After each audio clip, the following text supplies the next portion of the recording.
Big thanks to Tony D for tossing it to us in the previous hour.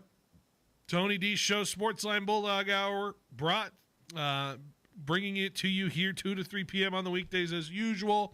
You also have my show from 3 to 6 p.m. on the weekdays as usual. You got Paul Metter Show, Central Valley Sports Report, all on the airwaves from 10 a.m. to noon on the weekend, Saturday. There's First String Sports. So check it out, ESPNFresno.com website, 1430ESPNFresno.com, or ESPN Fresno app is where you can listen to it as well. That's all where you can find it on our platforms. We're also streaming live right now on Facebook, YouTube, and Twitch at ESPN Fresno. Those handles, be sure to check us out there. And, we got a great show for you today. If you want to get in on the conversation, Lee's Air Hotline is brought to you by Lee's Air Plumbing, Heating, and Roofing. That's the way to get to us. Lee's Air Hotline, sponsored by Lee's Air Plumbing, Heating, and Roofing. Lee's Air Weather Check, 51 degrees. Oh, did I say the hotline? 559-320-1430. 559-320-1430. Sorry.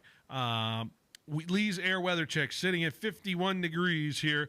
Cloudy throughout the day. No rain like yesterday. We look like we're going to get some rain by early morning tomorrow and some throughout the showers the next afternoon for us here on Thursday. But after that, should be pretty good for the weekend. Saturday looks sunny, but we're going to be sitting in those 50s. Potential rain next week for you folks out there, as always. But it's good to be here. Like I said, 3 hours today on the show, and we got a lot to get into today. Jackson Moore going to join us within this hour here on 1430. Haven't checked to him in about a month, so got a lot of Fresno State questions to get to with him. Of course, we'll get into some topics. High school basketball. Boys got it done last night in the quarterfinals. We'll recap a lot of that. Of course, you have the girls' quarterfinals tonight as well. We'll run through the scoreboard. Talk some Fresno State basketball. We'll talk some NBA as well. Maybe a little 49er talk as well. And, we'll just dive into it. But first, how about the United States hockey team, which just capped off 20 minutes ago a victory over Sweden, beating the Swedes 2-1 in overtime. We had 3 overtime games today in hockey, which was quite a spectacle. I got into work here today, watched the end of Canada versus Czechia, and still trying to learn how to say Czechia, because it used to be Czech Republic, I believe, before, or it used to be Czechoslovakia back where, if you remember a certain era of European countries. Now they're 2 different countries, geopolitically. So Czechia was happening against Canada today, and Canada was on the brink. Today, but the Leaf persevered.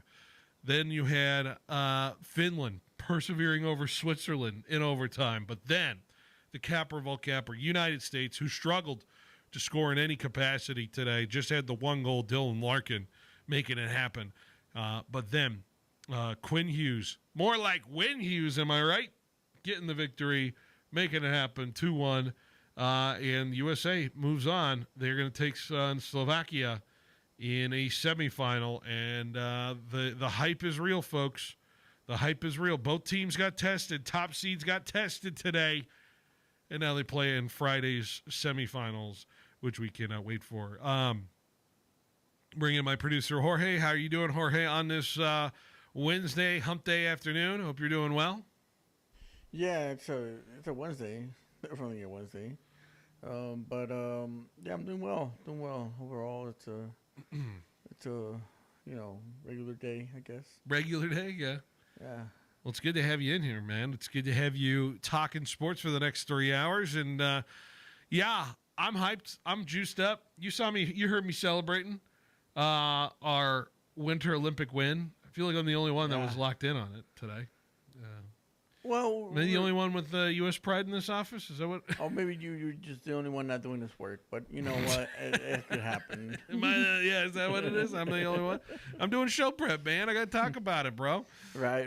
Got to talk yeah. about the show. Got to talk about it. It's important news, right? I got my notes in front of me. I got all my different things in front of me to talk about. Talk about how great Connor Hollaback was in Hey, terms of it. I believe you, right? I believe you. Yeah. You know, maybe it's. Maybe some other people won't in this office, huh? All right, we're one team, one band, one sound. Anyways, USA gets a win. I hope everybody's been watching.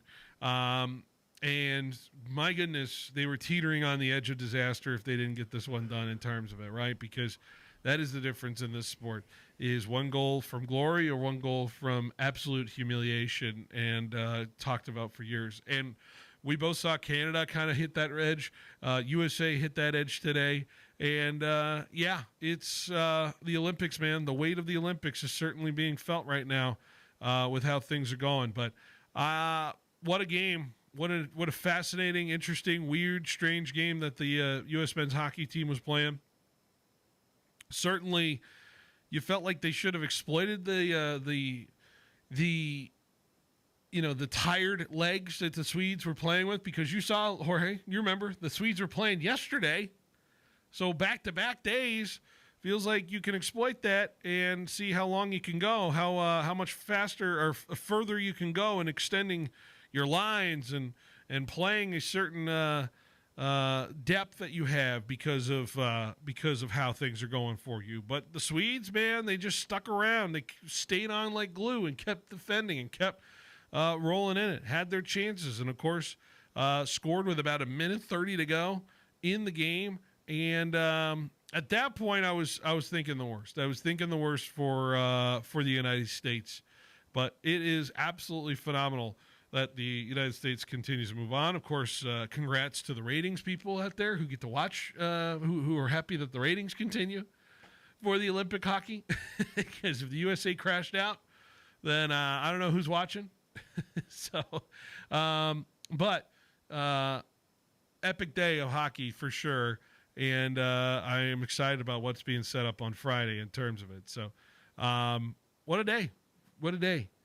I do have a question, though, because what has been transpiring in this Olympic hockey, not just on the U.S. side, but I was presenting the idea that Sharks fans, man, they got to be feeling really giddy about what is happening in this tournament.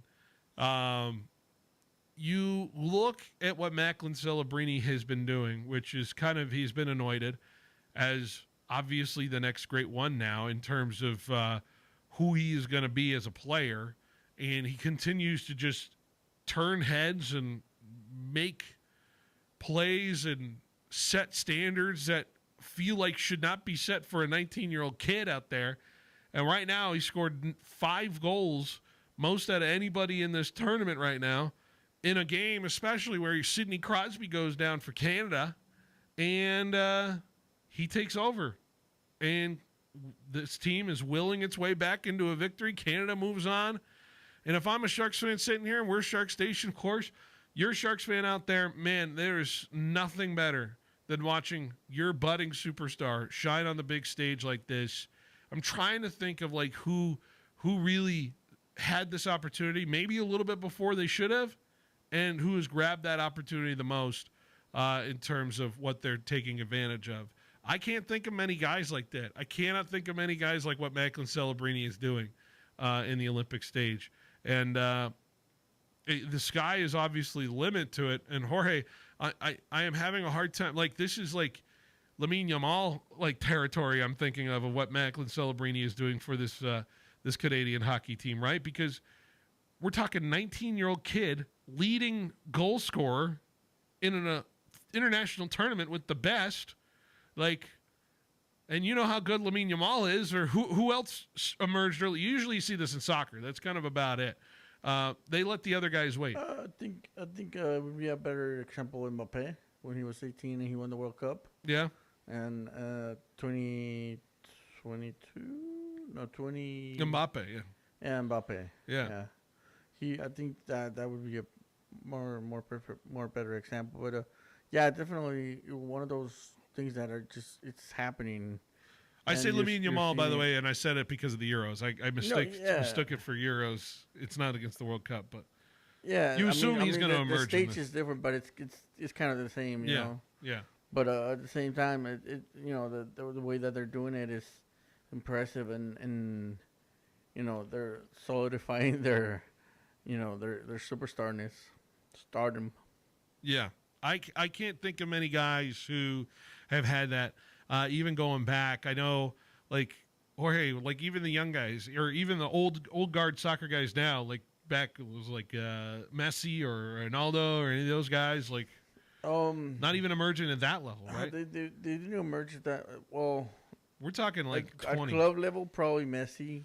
Yeah, I think Ronaldo when he finally broke off, he was a little bit older.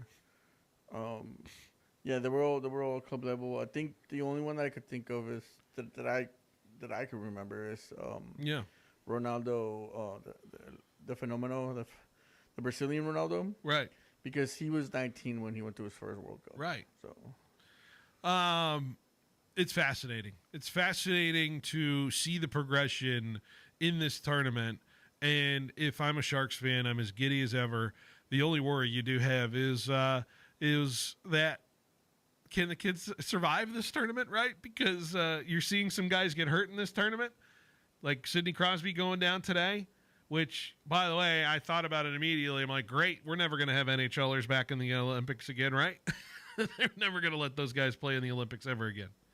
Because if Sidney Crosby's getting beat up by Gudas and his knee tweaks a certain way, owners, NHL coaches, NHL owners are going to feel a certain way about those guys participating. yeah, I feel like the way that there's so much money invested in them in the club level.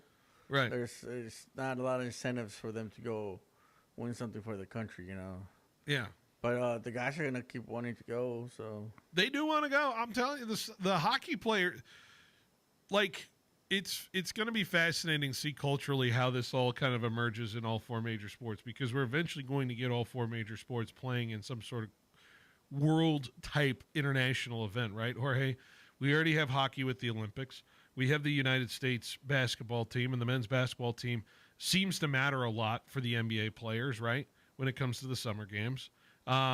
Baseball World Classic is emerging as a paramount event, which we will see what it plays out like in about a half a month here, right, when it starts in March. And we're testing the waters in the limits of what football's going to do in summer games, or the flag football, or whatever that's going to look like. It's the only sport that hasn't really touched that country pride, that pride for playing for that flag. And what is that worth to the guys there? It's going to be interesting to see what kind of cultural shift will land on that side of things. I know hockey players for sure. I'm not generalizing anything, but it feels like this is the sport where you feel the most pride in their country. Maybe soccer. Like, I'm trying to think about soccer in terms of their pride of the country, and I think just soccer, because the World Cup is such a huge event that it's such an institution. Everybody who plays soccer has actually dreamed of it, like being in it and winning it, and it's so difficult to win it. Right. So it's such an institution now, in terms of that. And it's going to be interesting to see. I just hope today's injury with Sidney Crosby didn't lead to anything that's going to cause any sort of conversation or cancellation of NHL players next time, 2030, right, when they play in, I believe, France in the games there. So I hope it goes. I hope those conversations quell. By the way, Sidney's 38. Where were the miles left on it? I'm not projecting he's out for the rest of whatever, but if it happened to Macklin Celebrini, maybe I'd be having a singing a different tune. But the kid's 19, and I'm happy he's getting the experience. And I can't wait to see what the Sharks look like in 8 days. They're back in action 8 days from today. Do you know that, Jorge? Back at home. And they got 2 months sprint to make the playoffs. And so I'm hoping that kind of feeling and territory that Macklin Celebrini is approaching will garner momentum for the Sharks moving forward. So, God, I love Olympic hockey. So much fun. By the way, tomorrow, tune in, folks. I think it's 10 a.m. Women's hockey about to whoop some Canadian butt. Yeah, they don't have any. Oh, it's going down. they It's going down. don't have any real opponents. It's going down tomorrow. Like USA hockey, yeah. Forget it, man. Forget it tomorrow. I can't wait. All right, let's take a break. We got our first guest going to come on here, Jackson Moore. We're going to give him a call, bring him on, talk some Fresno State here next on 1430 ESPN. Great food brings people together, and Lynn's Restaurant Group brings a flavor. From office meetings to family celebrations, Lynn's Restaurant Group makes catering easy with full-service on-site cooking, professional buffet setups, or simple pickup options. Choose from 8 standout restaurants: Spicy J's, J-Pot, Oiza, Hino Oishi, Ramen Hayashi, Lynn's Fusion, Ichi Shabu, and JT, all in one place at lynn'srestaurantgroup.com, or place your catering order fast on the Lynn's Restaurant Group app. Building a new warehouse? Adding on to your existing warehouse for more space? The boys from Fresno Rack and Sheldon can help, because that's what they do. Fresno Rack's design department can help optimize your warehouse storage capabilities and increase your productivity with a large local stock of pallet.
License number OF64178. Basketball is in season at Fresno City College. Come cheer on the Rams, both men's and women's teams, and support local hoops talent right here at FCC. From tip-off to the final buzzer, Rams basketball brings fast-paced action and exciting moments worth watching. Want to catch the next game or check out other upcoming spring athletic events? Visit FCCRams.com for basketball schedules and the full lineup of Fresno City College spring sports. Get in the stands and support the Rams. Fresno City College Athletics, bringing the action all season long. Citizens Business Bank is a proud sponsor of the Fresno State Bulldogs. Hi, I'm Susan Woosner, Senior Vice President and Manager of Citizens Business Bank in Fresno. We proudly support California's thriving small to medium-sized businesses. Our relationship-based approach and straightforward business model set us apart in the financial services industry. We are a banking partner that understands your industry and your company. Whether you're expanding operations or planning for the future, Citizens Business Bank is here to help ensure your banking experience is smooth, convenient, and aligned with your success. My team strives to build long-term banking relationships by getting to personally know you and your business, and then providing you with a wide array of powerful solutions customized to your unique financial needs. Visit cbbank.com to learn how Citizens Business Bank can help contribute to your success. That's cbbank.com. Citizens Business Bank, N.A., Equal Housing Lender, member FDIC.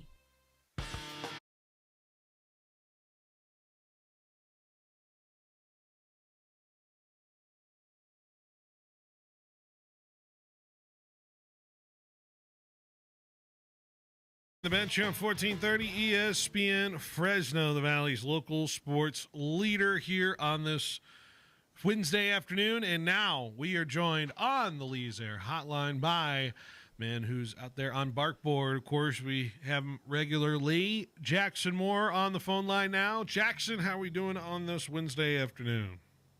I am doing well. How are you? Doing as good as I can, right? Just trying to get through each day in and day out, of course. And I know a lot of people could be doing better after last night's Fresno State game. I know some injury concerns about this team certainly has popped up. But, Jackson, good to have you. How are we characterizing yesterday's game? Yeah, it was a tough spot to be in, shorthanded. It was a game that looked winnable early and was understandable late. They ran out of gas, especially after DJ Fickman went down. So it looked like an opportunity. They could have stole one. Didn't quite have enough in the tank. And, that just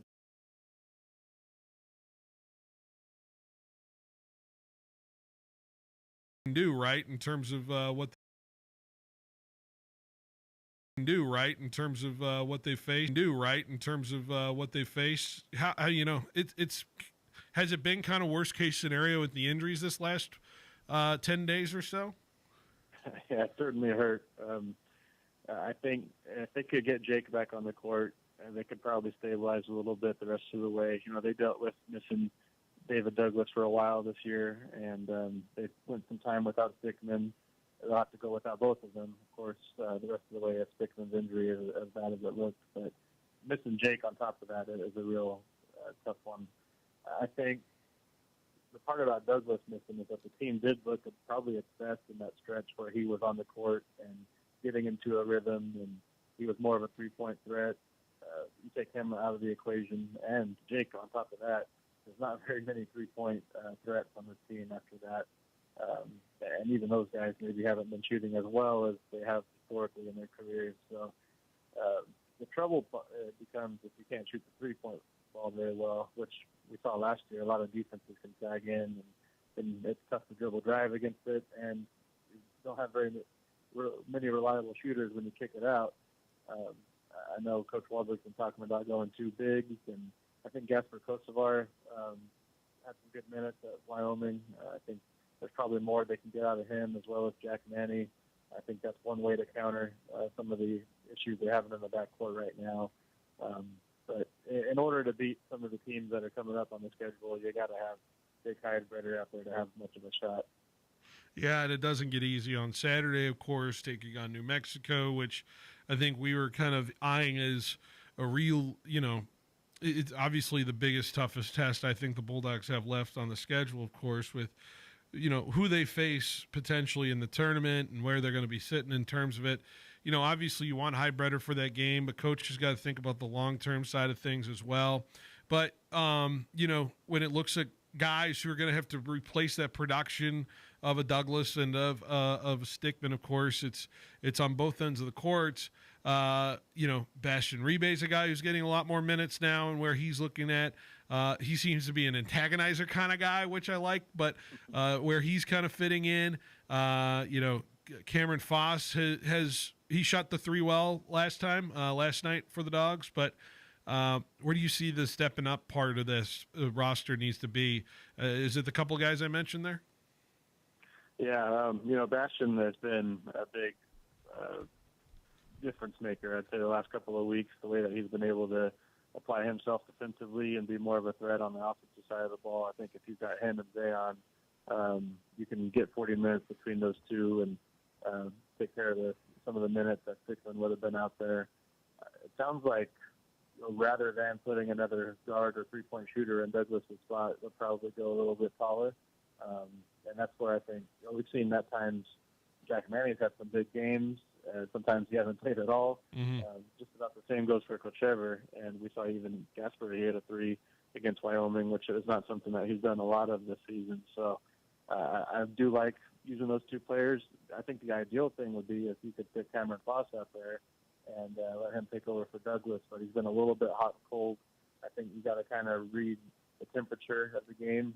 If he's hot, play him a bunch and try to go business as usual. And if he's cold, maybe go a little bit taller, a little bit bigger, and see if you get a nice game out of one of your two reserve centers there. So, you know, there's folks that are trying to figure out where this team's slotting into this tournament, this last Mountain West tournament they're going to be playing before we go to the Pac-12, of course, and reshuffle the deck in that sense. But, you know, I look at the home games and what's possible there. Clearly, they're a little more shorthanded than we were anticipating going into this stretch. And before the injuries, I was kind of looking at a possible pie in the sky 4-2 stretch. Now they lose this Wyoming game, and I'm getting a little more worried about where they can kind of land in this tournament. You know, this next 5 games, if you project it out in the way it looks for this Bulldog team, how much tougher did it get now with the injuries and what they're trying to build in terms of the momentum there going into Vegas? Yeah, it did. At the very end of the season, you know, at home against San Jose State, you know, that's the game you should get if you're as healthy as you can be by that point. At Grand Canyon, that's a game I'm not really expecting them to win, even if they are at full strength with Jake back by then, I would assume. These next 3 games, though, are all ones that seem like, you know, the Bulldogs will be underdogs, but you had a good puncher shot at any of the 3. You know, if you play your A game, you could steal 1 or maybe even 2 of those. And you know, without Heidbreder, I mean, with 0-3 feels a lot more likely, but if he can be back out there on Saturday against New Mexico, and then you get another home one against Boise State, you got Colorado State, a team you already beat in between those games, you get a little more hopeful again. But without Jake, it's going to be tough to pull any of those 3 off. Well, the New Mexico game, you see it as, are we capable of beating a top 4 team in the conference, right? Because they haven't done that this year. If you're going to win day 1, you're going to face one of those top 4 teams, right? So it's a good way of looking at how you match up when you're going to probably play them in 3 weeks from then. And then the Colorado State Boise games, I just see as more posturing and positioning, because you're kind of in that realm of those teams, right, in the conference. So these next 3 specifically feel just really important to just kind of gauge what Vegas is going to look like and what kind of expectation fans can have about what Vegas is going to look like. I think these 3 games are going to tell you a lot, I would imagine, especially the 2 at Save Mart Center. Yeah, I would agree. And by the time they get through them, you know, they could be as high as 7th in the standings and as low as 10th in the standings. And I think no matter which one of those spots we're in between that the Bulldogs are at, it probably doesn't make too much of a difference once that tournament bracket comes out. But it would be nice to finish as high as possible, especially as low as this team has been the last few years. Higher you can get up that ranking there would be nice to see.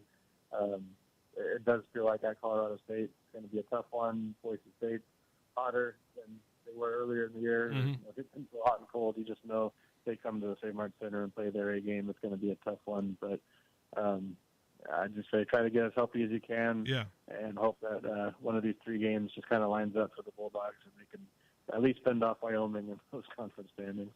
Let's project a little bit, right? Because if Heidbreder comes back and he's kind of back to where he's supposed to be, at least for the tournament, right? In terms of that, regardless of what happens the rest of this season and how they finish and wherever. If they can get through the day 1, if there's a day 1 opponent you want the Bulldogs to face, I'll ask this question first. What day 1 team are you kind of looking at and projecting at? And it's like, I think on a neutral court, I like their shot against that day 1 opponent.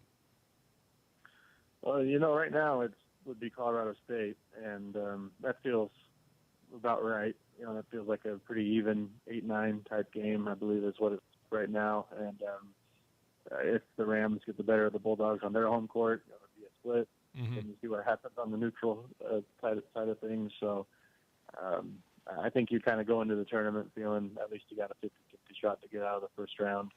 I sure wouldn't mind for entertainment purposes if UNLV was on the other side. If they get another round of Bulldogs and Rebels after what we saw. I surely wouldn't mind seeing that at all. But probably the one team you don't want to see is Boise State, just because you know they have the highest ceiling out of those teams in that range there. Certainly. And then I'll piggyback on this question because, well, now Grand Canyon's under the top 4, so Nevada's kind of slipped a little bit since I was kind of talking about them. But if I had to group the top 3, which Fresno State 0-4 right now against Utah State, San Diego State, New Mexico. We get New Mexico Saturday, but is there anyone there particular? Like, I think San Diego's game, you didn't have Zan Collins, so I don't know how I can grade or evaluate how they really match up against San Diego State. But if they played Utah State kind of relatively close at Save Mart Center. The game on the road, I don't think it was as close as the score is indicating. I thought New Mexico was kind of a close game for a little bit. They found a way to kind of get it a little scary for the Lobos there at the pit. But is there any world where you say, okay, I if there's a top 3 or top 4, I think there's a shot the Bulldogs have on a neutral court, maybe if they want to consider hanging with them in Vegas in day 2? I think you could pick, even though they're in first. I guess I'd go with the matchup against Utah State. Just the Aggies, the Bulldogs at least have played them tough already, and there should be a certain degree of confidence there, maybe compared to only getting San Diego State once and going how that game went. I think the Aztecs and maybe to a lesser degree the Lobos, but still the Lobos, both of those teams have a little bit of a length advantage that makes life tough for the Bulldogs offensively with the athletes that they have and the personnel that the Bulldogs are working with, where it felt like Utah State was a little more of a even athletic matchup, and then you kind of cross your fingers that you're hot that day and the Aggies are cold, and maybe you can get by them. Last thing on this basketball team, right? Just in terms of the perspective of what they've done from this year to last, has the growth, you've seen the growth considerably in this program, but of course there's such a seminal changeover to the Pac-12, right? What have you perceived this improvement as from year 1 to year 2? And obviously the doubling the win total, fantastic. They've tripled the conference win total, fantastic. Those were low bars though last year, but has there been a incremental growth here for this program from year 1 to year 2 that you would consider certainly one that is going to ride momentum into the Pac-12 for sure, into that new conference? I think so. I think that, last year was a worst case scenario in just about every way, and the personnel got so thin at times it was tough to really even make a fair judgment on the coaching and how it was going. Yeah. To get to 12-14 and 6-9 right now is certainly a big improvement from what last year was. If you take away that low bar, I think the question is there optimism? Is there a positive direction in the program? And I think so. I think there have been a few games where the fans have come out, the Wyoming game, the Grand Canyon game. I think those were positive experiences, even though they split those two for the fan base. I think there's been times where you can see it coming together, and it'll be definitely interesting to watch the off season, because I'm sure we're going to have a very large roster overhaul once again from this year to next year. The Pac-12 part is interesting because obviously you've got Gonzaga. There's going to be Utah State and San Diego State. There's going to be some heavyweights, and there's going to be probably a handful of L's you can win no matter what the roster looks like for the Bulldogs. But Oregon State and Washington State, not very good this year. Texas State, not very good. I mean, you swap out the games against, let's say, New Mexico, Grand Canyon, Nevada for those, there might actually be more winnable games, even if there's some more games that you're going to be big underdogs against as well. There's also going to be a much smaller conference schedule, so there might be more wins to be had in non-conference. So I think if you're prepared to take your lumps against a couple of opponents, there's a path to more improvement next year if they get the guys in to make it happen. I like it. Hey, real quick, on the football front, because I had this discussion with Gabe, and I've heard opinions all over the place with this new football schedule. So I even had to really explain it, because I still think people are confused on what it looks like for next year. My understanding, and correct me if I'm wrong, Jackson, is after Week 12, after Fresno State finishes that game against Colorado State, the day after, we will know who is playing in the Pac-12 championship, correct? I'm correct so far in that? Yes. So the Week 13 game is irrelevant to what is happening in the Pac-12 championship. It is simply a profile or resume booster week. Fresno State is slated to play San Diego State if they don't deem to need to change the opponent. But like, Jackson, what do you make of this kind of change? And are fans going to get really confused on who they're supposed to be playing at the end of the year? Do you even see things moving around or reshuffling at the end of the year? I feel like it's going to be more of a rare case than not that the conference is actually going to change opponents at the end of the year. They're just having this in their back pocket in case they want to do it. Yeah, I think so. That's exactly how I see it. There's definitely a benefit to having the option. You know, if Fresno State and San Diego State, for example, are first and second, you don't want them playing in Week 13 again before a third matchup in the Pac-12 championship. Right. That would be pretty disastrous, and you're adding L's to at least one of those resumes, if not both. So I think if that were to happen, they definitely have to flex that game somewhere else, or if it's the case with any of the other matchups. I think there's some advantage as well. If, let's say, Fresno State's 11-0 and San Diego State's like 8-4, maybe they take San Diego State off and try to get the Bulldogs an easier game to help ease their way into the playoffs, if at all possible. But, same could go if the American has a great champion, and maybe you want to get your first and second teams a resume builder that last week to try to surpass them. It all sounds great, all these options, but I think really probably the only realistic one is to avoid a 3-time conference championship matchup between two schools, because you look at the flexes, they don't want to send anyone to the same stadium twice. Right. They basically have to, no matter how they flex. If they change two opponents, there's really no combination to avoid that. So I think probably at this time of year, it's a lot better to have this neat idea rather than a home and home. I don't think that was the best look to do that with a home and home, but to kind of dress it up like this, it really shifts the attention, and it also could be a real lifesaver for the conference if they were to be an awkward spot for that last week.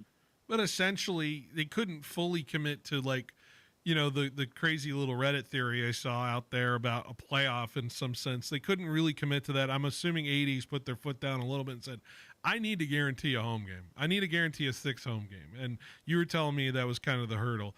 I'm imagining that was what was kind of being discussed, right? We have to guarantee all our schools 6 home games so they get the ticket revenue and the ability to sell packages so people don't lose out on that and fans don't get discouraged because why did I only get 5 home games when I paid for 6? What the hell's going on there? Like, I got to imagine that was exactly why we are in this kind of halfway there theory or halfway there execution of this, right? Yeah, absolutely. There's just no way to get around that. And as fun as a 4-team playoff type tournament to crown the champion sounded, they just couldn't risk putting the team in a spot where they had 3 home games and 5 away games. It would be nice maybe if there was a situation where the flex was lined up where you could send 4 and 3 to 1 and 2. I think could still do it, but it sounds like they've ruled that out. And at least naming the champs a week early, it gives everyone 2 weeks to make their plans to get to the championship game and sell those tickets. And I know it's been a struggle at times to make a championship game look like a normal home game. I've been to a couple of them at Boise State where the Bulldogs won, and it wasn't as full as those regular season games were. So maybe this will help aid that a little bit, make the championship setting a little more intense. How tough is that stretch in October for the Bulldogs to go to Washington State, to come home for Boise, and to go to San Diego before the bye?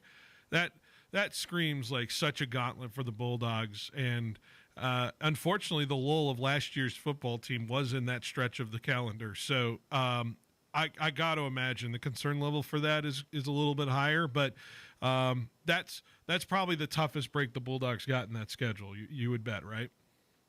Yeah, certainly. And none of the 3 games are overwhelmingly terrifying by any means. I think at USC is the only one that is an issue as far as realistic shot of getting the dub. Maybe they can pull it off at the Trojans. It always seems easier said than done, even when they're down. Right. But those 3, I think the scariest part about those 3 games together is that if you get out of them 1 and 2 even, your odds of making the championship game is plummeted for the last 5-game stretch of the season, which might not be much fun, which would be tough because you've got a lot of winnable games, at least on paper, more so in those last 4 conference games in the first 3. So it's a very manageable schedule overall, but that 3-week stretch just feels like it's make or break. It could be driver's seat to the championship or bowl positioning by mid-October.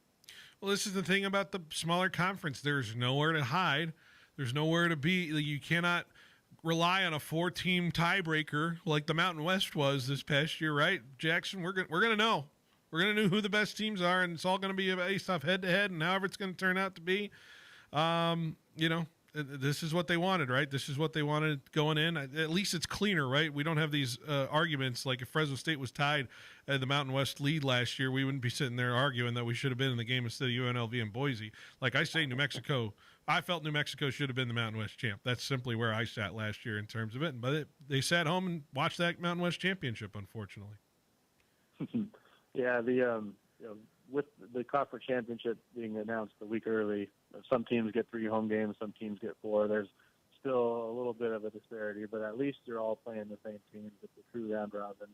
I think the absurdity with these giant conferences, and even the Mountain West with 12, if you're not playing divisions, is the conference schedules are just so wildly different. And you could skate through 8-0 with an easy schedule, and you could get a tough one and be 6-2 and get left out. Might be the better team, but that's not the case here. Fresno State is one of the half of the teams that's going to have to be on the road one more than they're at home, but at least everyone's getting a fair shot. And I think that's probably a big part of the last week as well, is that if you had a home and home that counter to the conference standings, well, a couple of teams are going to get a bad draw and some teams are going to get an easy win. So this keeps it as fair as possible outside of the travel. Absolutely. Hey, Jackson, we're out of time, but I appreciate you taking the time here on the show. Where can people find you, what you do? And it's busy. It's always busy all year round. What are you doing out there? Oh, yeah. Head over to barkboard.com. We've got all the ongoing coverage of Fresno State, both men's basketball and football, and getting out there to the bat and ball sports as well right now, so a lot going on. But got about a month till spring camp starts, so it's about time to dig back into the roster and the team and break down the football program before they hit the field again. Whole other quarterback battle to watch, Jackson. Can't wait for it, huh? Oh, yeah. We'll be breaking it all down. We'll talk about it later in the offseason. So, hey, Jackson, appreciate it as always. Thanks for coming by. Oh, thanks for having me. I appreciate it. All right, Jackson Moore here on Barkboard on 1430 ESPN. Let's take a break. We'll be right back. More show next on 1430 ESPN. Cyber criminals stole $10 trillion from U.S. businesses last year. Did you know that 75% of businesses hit with ransomware do not survive? Is your company protected? Could your company survive a real-time cyber attack? Get a free consultation from M-Cubed Technologies today. Our team of cyber professionals are here to help and protect you from this real threat. Don't fall victim to cybercrime and risk losing your business. Contact M-Cubed Technologies today at mcubedtechnologies.com. Still thinking of chain link or wrought iron for your fence? There's a smarter option. Steel panels from Pacific Steel Supply right here in Fresno. Get a clean, modern look with more privacy, long-lasting durability, and customization options like color and finish, all at a cost-effective price. And Pacific Steel Supply will match or beat any company's pricing. Need it to be fast? They offer around-the-clock service. Get your free quote online at PacificSteelSupplyInc.com. Pacific Steel Supply, built strong, priced right. Citrus season is in full swing. When harvest pressure is on, Kubota delivers dependable power, easy operation, and the performance growers rely on in the Grove. There's still time to get the right tractor this season at Pioneer Equipment, your authorized Kubota dealer. With Fresno and Reedley locations, Pioneer Equipment, your authorized Kubota dealer, has the equipment, parts, and service you need when timing matters most. Make this citrus season count. Visit Pioneer Equipment, your authorized Kubota dealer today at pioneerequipmentca.com. In 2026, the stakes have never been higher. Get ready, because we're giving away $4 million. From massive cash drawings to luxury prizes, this is your year to win big. $4 million in prizes, dozens of ways to win all year long. Only at Chukchansi Gold Resort and Casino, where every day could be the day. Welcome to A+ Signs. Thanks. Yeah, I need some custom exterior signs for my business. Great. What's the name of your business? C+ Signs. Wait, you own a sign company? Yep, C+ Signs. And you want us, A+ Signs, to make your signs? Yeah, I need them really fast, and we can't touch our turnaround times. We are kind of known for that. For signs that stop traffic, drive traffic, and even direct traffic, call A+ Signs. Remember, A+ has great technicians to service and repair signs, too. Yeah, we got a guy, but he's afraid of ladders.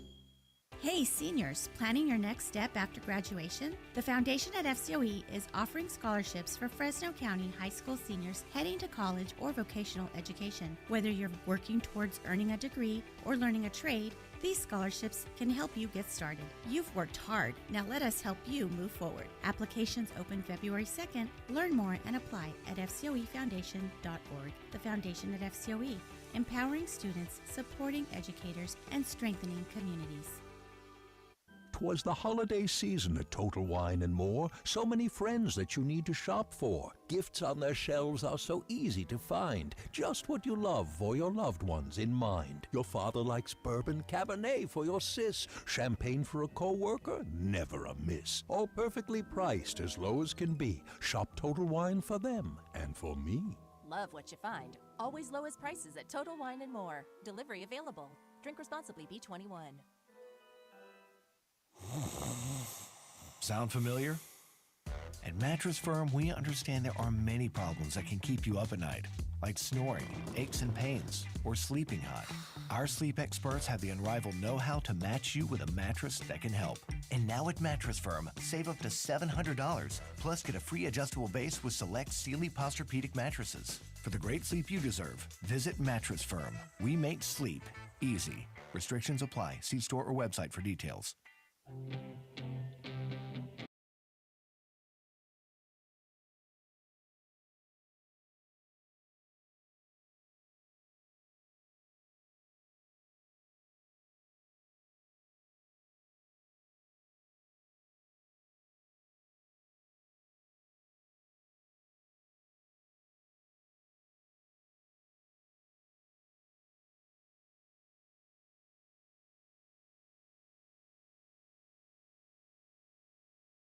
Behind the Bench, show 1430 ESPN Fresno, the Valley's local sports leader. We got a couple minutes here before we end the hour. We got 2 more hours to go. Big thanks to Jackson Moore for coming on the show earlier, just now, in the last segment.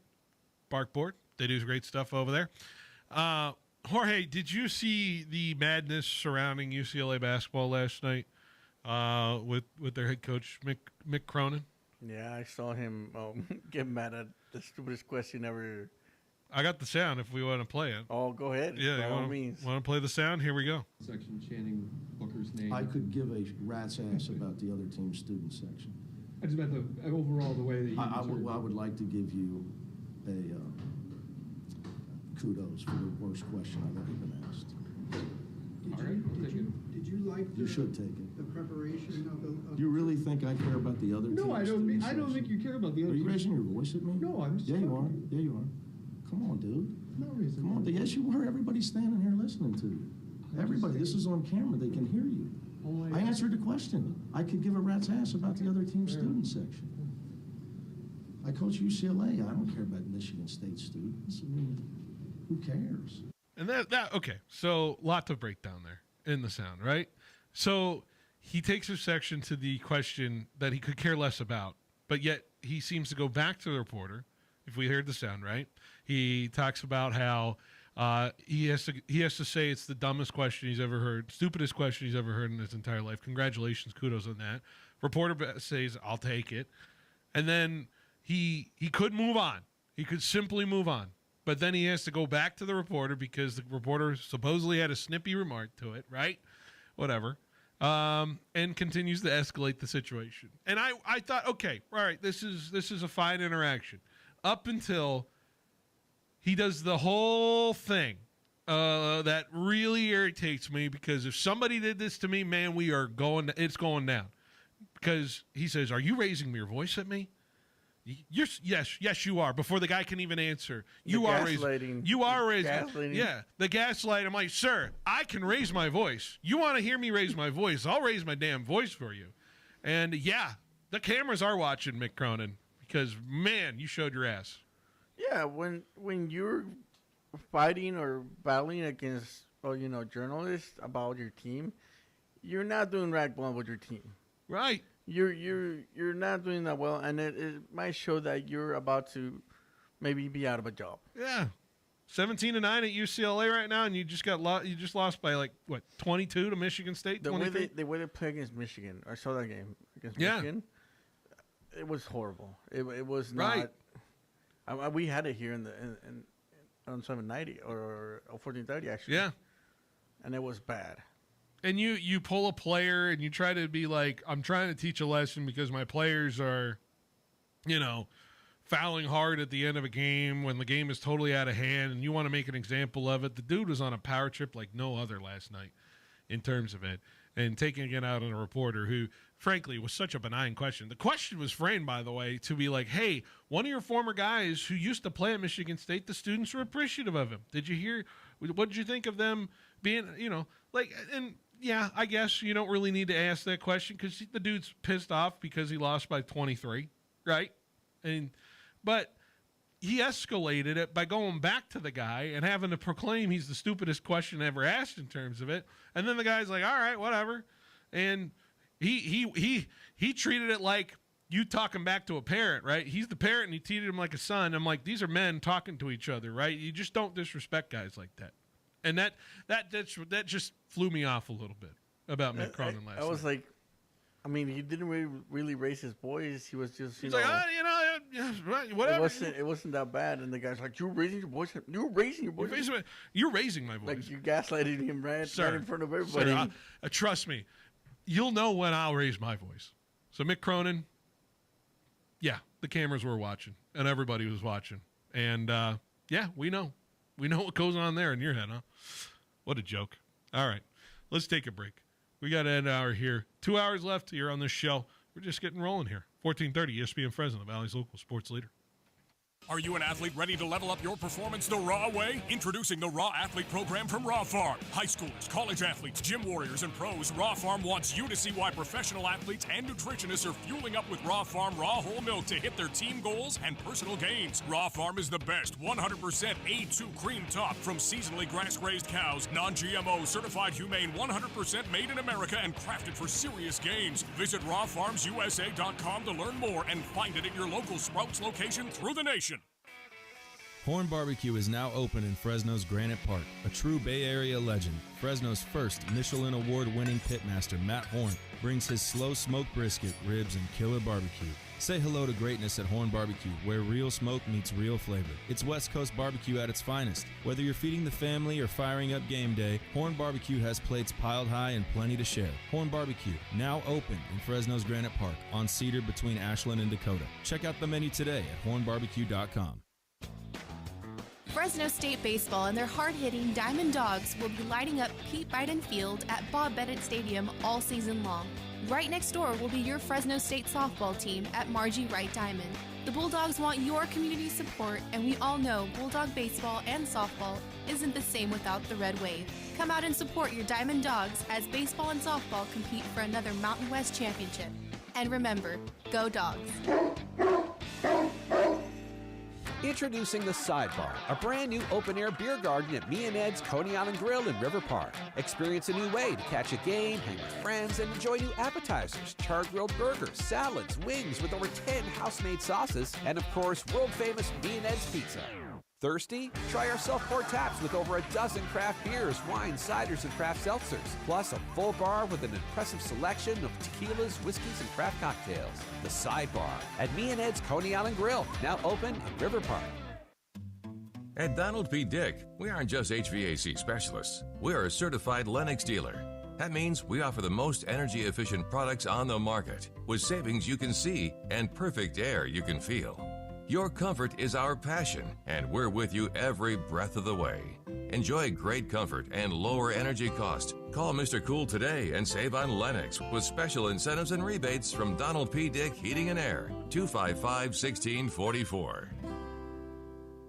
We started like you, a small team with a big dream to serve the Valley. 20 years later, FFB Bank is still proudly backing businesses across California and beyond. We've learned a lot about what it takes to grow, and now we're using that experience to make things easier for you. With our Switch and Save offer, we'll cover up to 90 days of payment processing, provide no-cost equipment, and offer competitive rates so your business can keep more of what it earns. And behind it all is a local team that truly understands your goals and is ready to help you reach them. Make the switch, save with FFB. Visit ffb.bank to get started. Member FDIC, Equal Opportunity Lender. Sound familiar? At Mattress Firm, we understand there are many problems that can keep you up at night, like snoring, aches and pains, or sleeping hot. Our sleep experts have the unrivaled know-how to match you with a mattress that can help. And now at Mattress Firm, save up to $700, plus get a free adjustable base with select Sealy Posturepedic mattresses. For the great sleep you deserve, visit Mattress Firm. We make sleep easy. Restrictions apply. See store or website for details. The Central Valley Sports Leader has you covered for the local angle with the Central Valley Sports Report hosted by Paul Meadors. Paul is back for year 5 and is ready to give you the insight and knowledge of everything you need to know when it comes to high school sports. From the coaches and player interviews to the game recaps week by week, as well as talking with all the insiders that have the pulse when it comes to prep sports in the Central Valley. Central Valley Sports Report, airing 10 a.m. to noon. Live from First String Sports every Saturday on 1430 ESPN Fresno. Your home for high school sports. 1430 ESPN, the Valley's local sports leader. KFIG Fresno. I'm Christine Lisi. The U.S. men's Olympic hockey team one step closer to its first gold medal since 1980. Mika Zibanejad scored the game-tying goal for Sweden with 90 seconds left in regulation in the quarterfinals. Quinn Hughes, game winner for the United States, 3:27 into overtime. Americans won it 2-1 and will play Slovakia in the semis on Friday. Team Canada captain Sidney Crosby scheduled for imaging to determine the severity of the lower body injury sustained in the 4-3 overtime win over Czechia. It's unclear at this point if Crosby will be back Friday against Finland. The opener of a college hoops doubleheader about to tip off on ESPN with number 20 Arkansas and number 25 Alabama. That's followed by a matchup featuring one of the best freshmen in the country, A.J. DeBonsa, leading number 23 BYU against 4th-ranked Arizona. Cougars trying to become the 6th team the last 4 decades to win 3 straight road games against the Wildcats.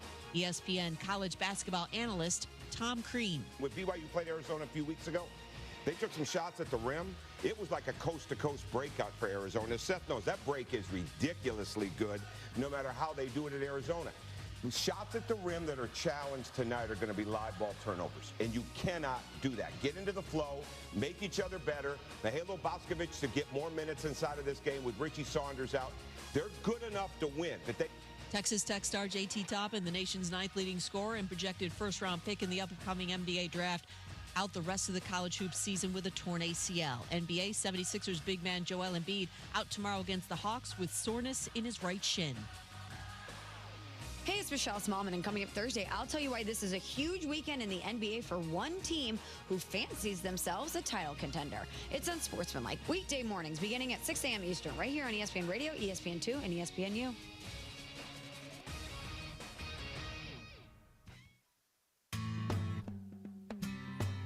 He's got the knowledge. Because once again, I have to come on there and talk about how right I am once again in anything that it comes to sports. He's got the questions. I'm going to lose it. Are you kidding me? What are we doing here? He's got the guests. 20th head coach in Fresno State history here, Matt.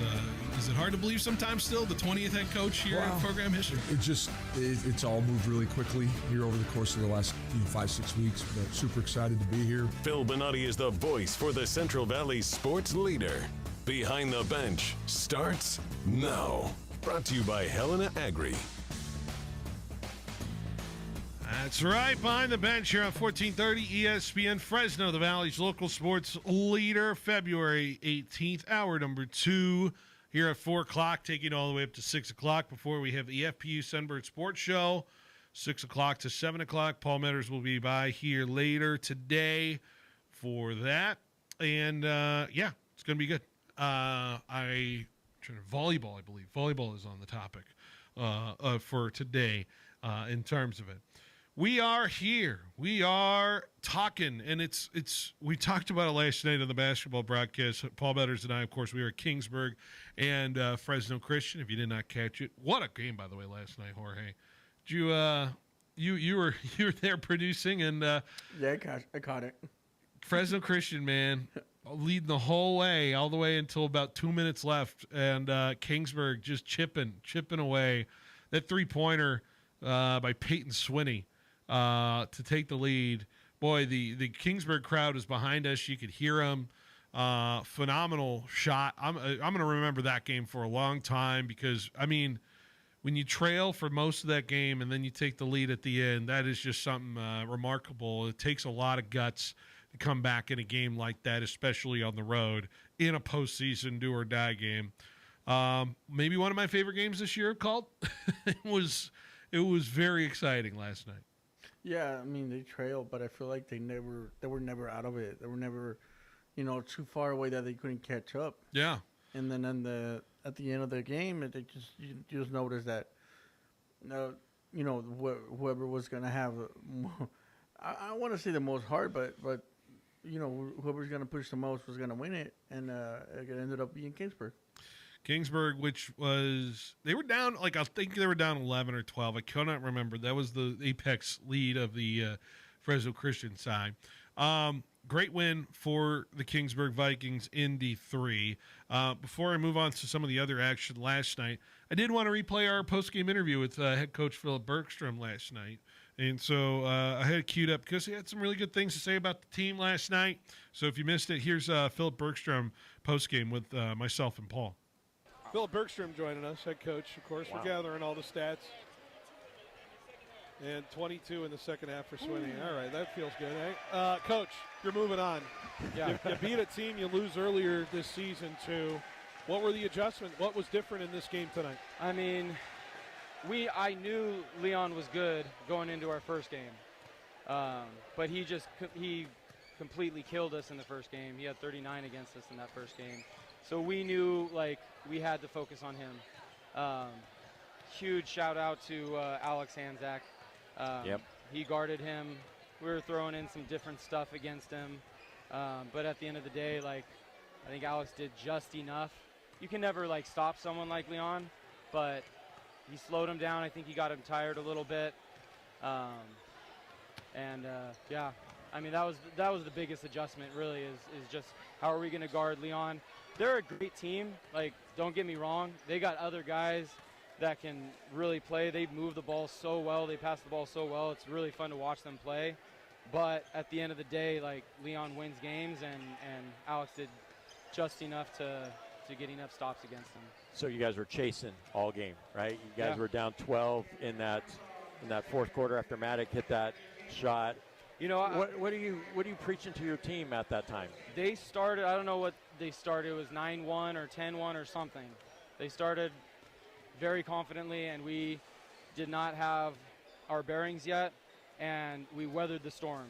And I told them at halftime, the fact that you guys weathered that storm and you got hit on the chin and you just took it, I knew that we were going to have a chance in this game, because Fresno Christian was going to keep on going on runs. They were going to have a couple more runs. We knew that. But I also saw that my team was not going to quit tonight.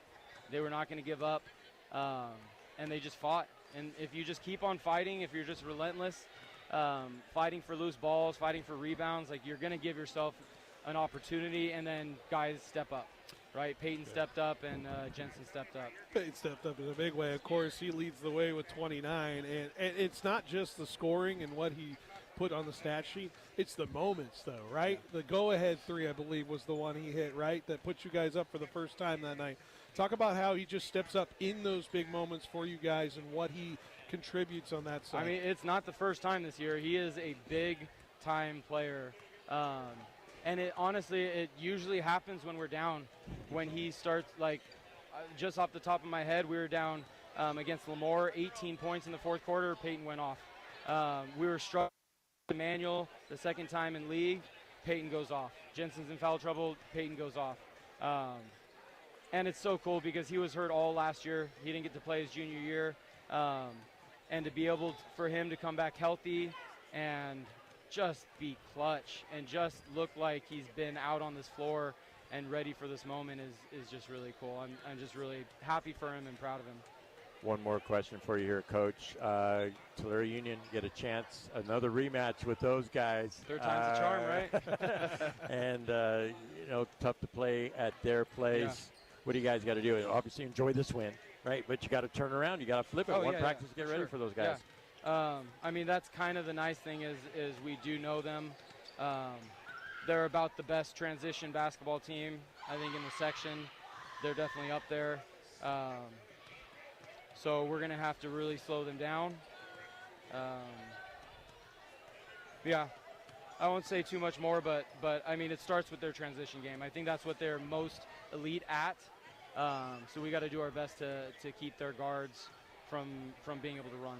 What's the soundtrack on the way home on the 20-30-minute drive down to Kingston? I don't know. I'll let if the players want to listen to anything. Weirdly, like I love music. I listen to music all the time after games. I'm fine just going home in silence and just thinking about everything and thinking about Tulare Union. We'll have some fun in the locker room right now, but I'm definitely going to start thinking about Tulare Union as soon as I start driving home. Well, we'll let you get you to it, Coach. I appreciate you taking the time, and congrats on the win. Thank you. One more away from selling. Big one on Tulare Union on Thursday. So appreciate it. Great job. Appreciate it. Funny sound there. So apologies to the alleged 16-year-old child that's getting murdered in the background there. Outside of that, it happened right when he went quiet a little bit. Yeah. So you heard it a lot more than when he was talking, but it was kind of funny. Outside of that, though, great information from Coach. And, you can tell he's a little cagey. He's got practice tonight. They go to Tulare Union tomorrow. That's going to be a fun one. Just a little roundup of what we had last night in terms of D3. And then I'm going to kind of cycle through some of the games and do a little quick rapid reaction of the high school slate last night on the boys' side. Tulare Union, like we said, they beat Fresno High 77-66. Gabe put them on a little upset notice, and maybe they heard him, right? Gabe was on us yesterday, and so Union's able to hold on. They're going to host Kingsburg tomorrow. Like we said, Garza and CVC is going to be fascinating tomorrow as well.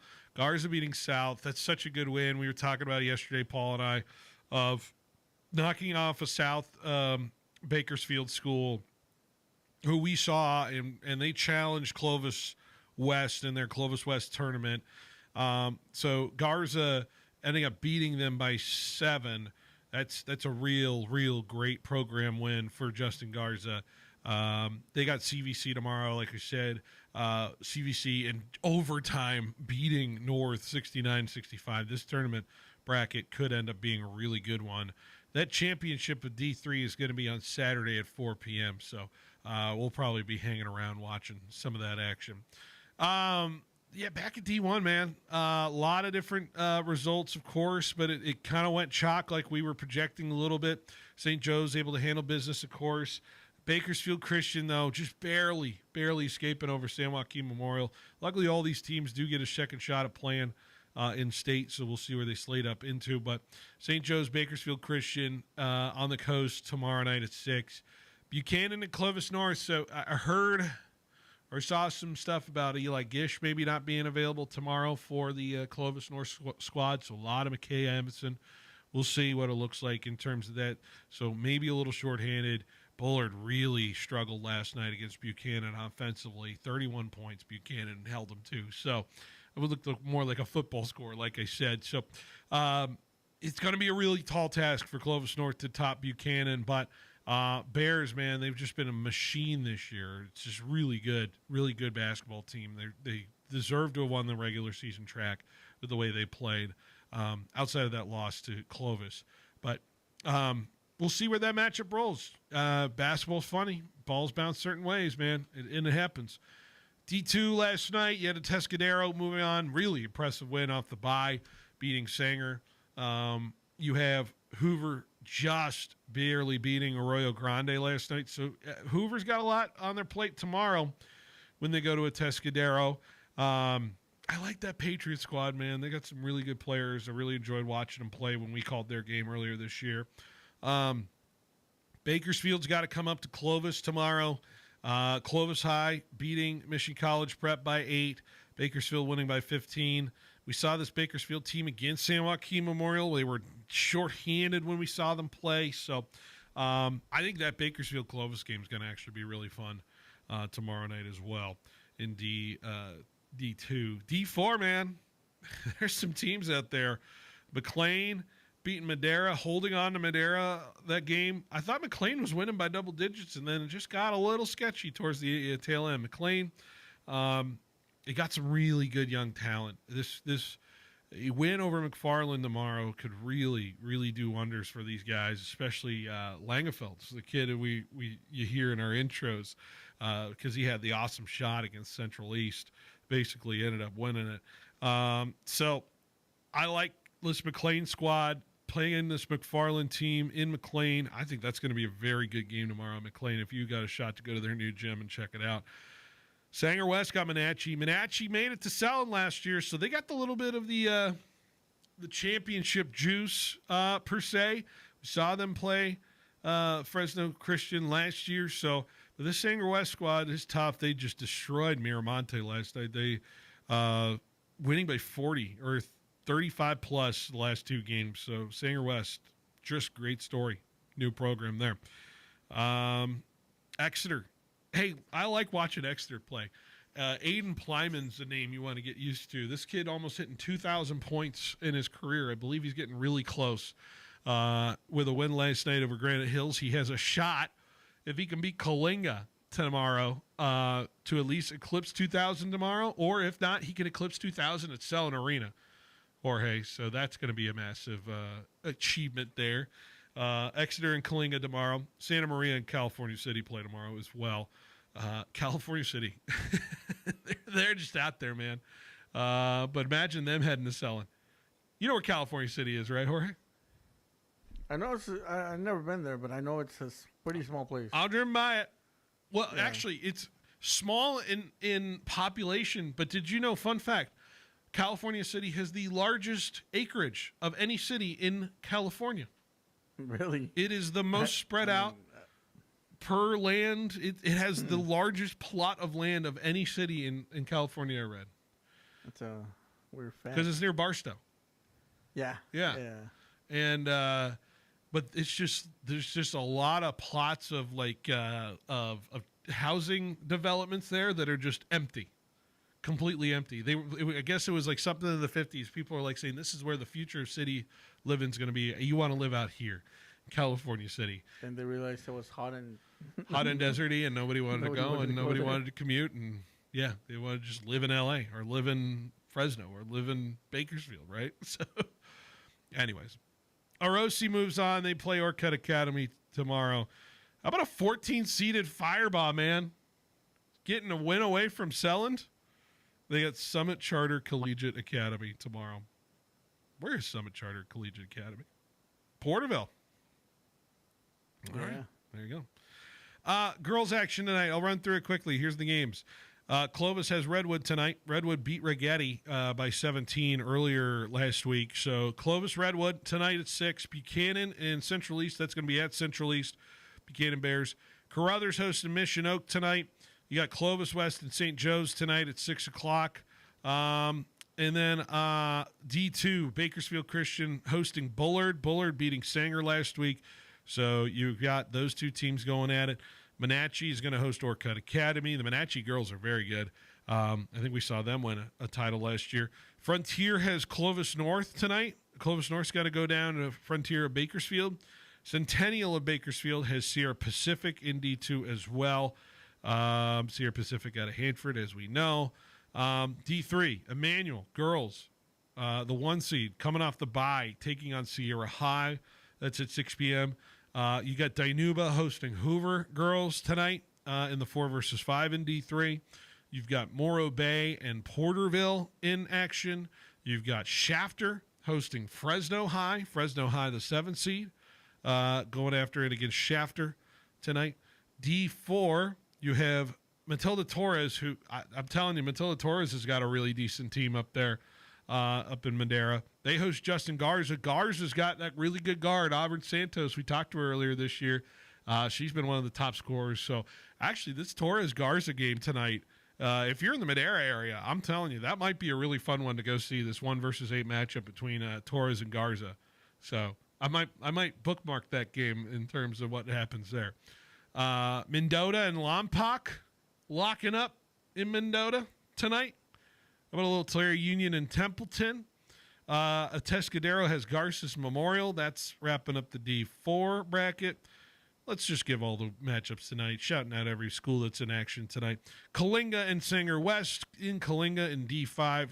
It's the 1-versus-8. Bishop Union has Santa Ynez. Santa Ynez was a team in Selene Arena last year. Rosamond has Mount Whitney. Corcoran hosting Arvin. And then in D6 to wrap it all up, Chowchilla and Chavez. Chowchilla hosting Chavez. Chowchilla the 1 seed. Foothill of Bakersfield hosting McLean.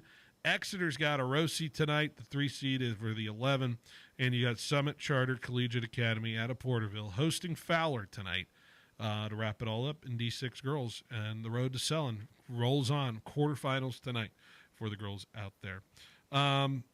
All right, let's take a break. When we wrap, come up next, we'll continue our sports conversations here on 1430 ESPN Fresno, the Valley's local sports leader.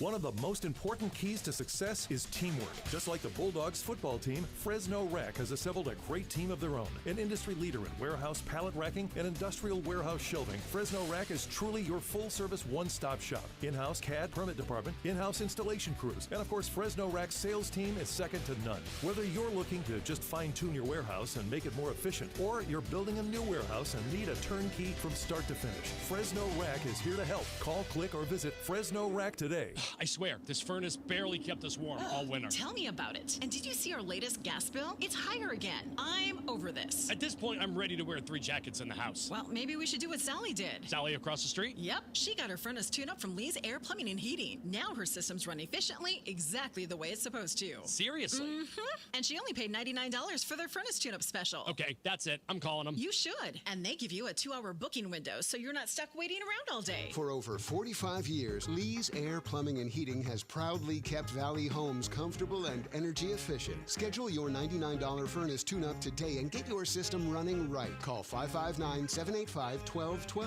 That's 559-785-1212. Or visit leesair.com. CLN number 635355. AC, heat, and plumbing, you just call Lee's. It's easy as calling Lee's. Lee's AC, Lee's AC, plumbing and heat, yeah. Lee's AC. More flavor, more rewards, more reasons to dine with Lynn's Restaurant Group. Introducing the LRG Elite Program. Members earn 5 times back every time they dine at Spicy J's, J-Pot, Oiza, Hino Oishi, Ramen Hayashi, Lynn's Fusion, Ichi, Shabu, and JT. Enjoy one free appetizer or dessert every day, a birthday bonus, and a members-only anniversary reward. Join for just $18 a month or only $198 annually plus tax. Sign up in-store or on the Lynn's Restaurant Group app. LRG Elite. Dining elevated. Terms apply.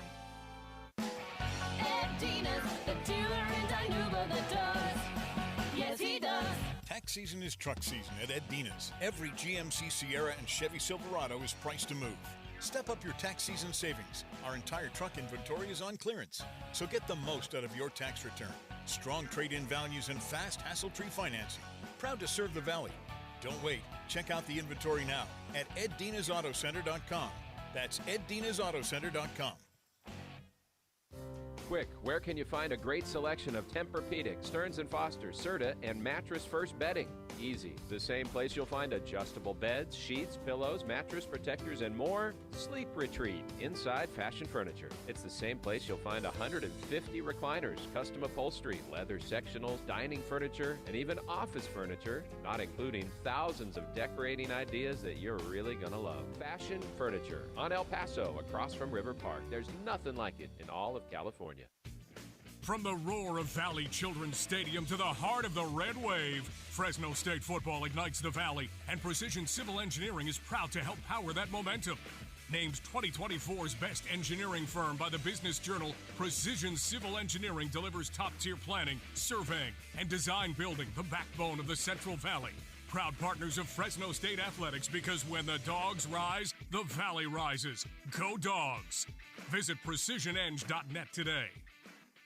We started like you, a small team with a big dream to serve the Valley. 20 years later, FFB Bank is still proudly backing businesses across California and beyond. We've learned a lot about what it takes to grow, and now we're using that experience to make things easier for you. With our Switch and Save offer, we'll cover up to 90 days of payment processing, provide no-cost equipment, and offer competitive rates so your business can keep more of what it earns. And behind it all is a local team that truly understands your goals and is ready to help you reach them. Make the switch, save with FFB. Visit ffb.bank to get started. Member FDIC, Equal Opportunity Lender.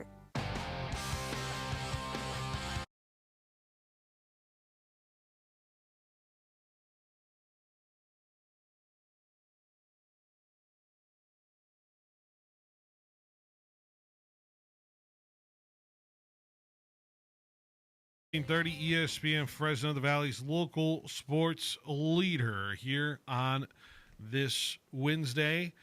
Just continuing to move on with our afternoon here. Hope you're doing well. Hey, an article popped up, Jorge, that I found very interesting on ESPN.com proper. They graded all the off seasons for Major League Baseball teams and how they did. And the key additions and the key departures for each team and how they were able to handle it. Of course, we have the Giants and the A's, and so I'm curious. Maybe we'll take a little time right here in this segment, and we'll just kind of react to it a little bit because I don't know. Do the Giants fans even know who they've added? I feel like they do. If you're like a diehard fan, I think you know exactly who they added. Yeah. And where they came from, but if you're a casual fan, probably not. Yeah. You'll probably learn that when you start Spring watching training the games. happens, right? Yeah. Well, so here's who they had in the key additions here. Of course, Luis Arise sits there as the key addition. Harrison Bader, remember the center fielder, added for the Giants. Tyler Mahle, pitcher. Adrian Hauser, Sam Hentage, God, I can't say his name. Hentage. I don't want to say his name. Just don't. Hentage. Henches. Something like that. Henches. There we go. My brain was breaking for a second there. Sam Henches. He's a left-handed pitcher. God, I hope he's bad. So I don't have to say his name for the rest of the day. Anyways, Justin Verlander, the key departure there. Wilmer Flores, the key departure there. Not much else changed from this team, right? Yeah. Yeah, I thought a lot more people were going to take off. We're going to change teams, but a lot of them stayed. Yeah. I know Wilmer Flores was one of my guys, but... Are you going to miss Wilmer? Yeah, kind of. Yeah. Justin Verlander went back to... He went back to Detroit. Yeah. He's probably going to retire there. Right? Probably going to finish his career and try to get to his 300th win and all that fun stuff in terms of it. Because at least it won't take till August for him to get a win there in Detroit, right? Yeah. He's not going to have like 3 non-decisions and 2 Tough losses, luck, Justin. like Yeah. Where would you guess ESPN put a grade for the Giants offseason? I'll say 1. No, like a letter grade. Oh, like an A. You said a 1 out of 10, or no? I think we're talking about where they ranked. No, like where would you say what letter grade do you think they gave the Giants? Like an A. You're a little too optimistic. B. Yeah, B. I think that feels fine because the Giants have been talking the big game of wanting to be the splashy people who get the big free agent ad, but of course you kind of did that with Devers in terms of the trade and all that stuff. B feels right to me. B feels pretty good. The question of the offseason isn't about the player addition, though, right, Jorge? And we talked about this yesterday with the manager. Is the manager going to bring down that grade if he is going to act the way he did a couple days ago? And from all intents and purposes, he sounds like he's just going to be a different cat, right? And Giants fans have the patience or maybe the impatience of what it's going to look like. I think, well, Jorge, were you more favorable to Gabe Kapler when he was there as opposed to? A little bit, yeah, but I don't know. I don't feel like there was much of a controversy. I know you talked about it, but there was much of a controversy about what he said or what he talked about. Right. I mean, I guess, worry about what's going on now. Don't worry about the past. But honestly, like, it's not like a deal breaker or anything, to be honest. Yeah. He just seems to have rubbed the people the wrong way inside the building as opposed to what he was doing on the field. And the Giants weren't, after their, incredible 2021 season, they didn't really have much to show for it afterwards. And right now the Giants are toiling around in the purgatory of 81 and 81. B sounds right because it didn't feel like there was 100% the all-in moves that needed to happen, but at least something did happen. And they addressed, I legitimately believe, the Luis Ariz, which, by the way, I saw a video yesterday where he took a liner he did not field a liner very well from second base, Jorge, and we are just ready for the adventure that is Luis Ariz defensive inabilities, which may drive me nuts, Jorge, the whole year. If he's incapable of fielding correctly, right? I'm gonna lose it. If we're 15 games in and suddenly, like, oh my God, there's just some sort of defensive hole out there, then we're just gonna toil around in the same year we did 2 years in a row now. I feel like that's. I don't think that'll be an issue. I think they'll right away they'll pick it out and they realize what's going on. And maybe put somebody out there that could, or Well, you put it. Okay, let's just put somebody out there, and then we lose the bat, like, because you're not going to put Bryce Eldridge and you're not going to sit Devers just because you can't play Ariz at second. The DH spot's only one spot, Jorge. The DH spot in one spot, and you got Eldridge, Devers, and Ariz. Well, that's where they get to pay the big bucks to make the changes, to make the decisions. Who makes the decisions? Coaches. Yeah. Yeah. So you're just deferring they're just smarter than me, and I'm just going to leave it at that. Look, I like what they're doing. I like the guys they're bringing in. They're bringing them in for a reason. They're not just going to keep them on the bench. I'm at like a 6 about worrying about that side of the defensive side because the Giants, as we know, had holes in the offense, couldn't score when they needed to, had issues accumulating runs and innings, leaving runners on base, running into outs, by the way.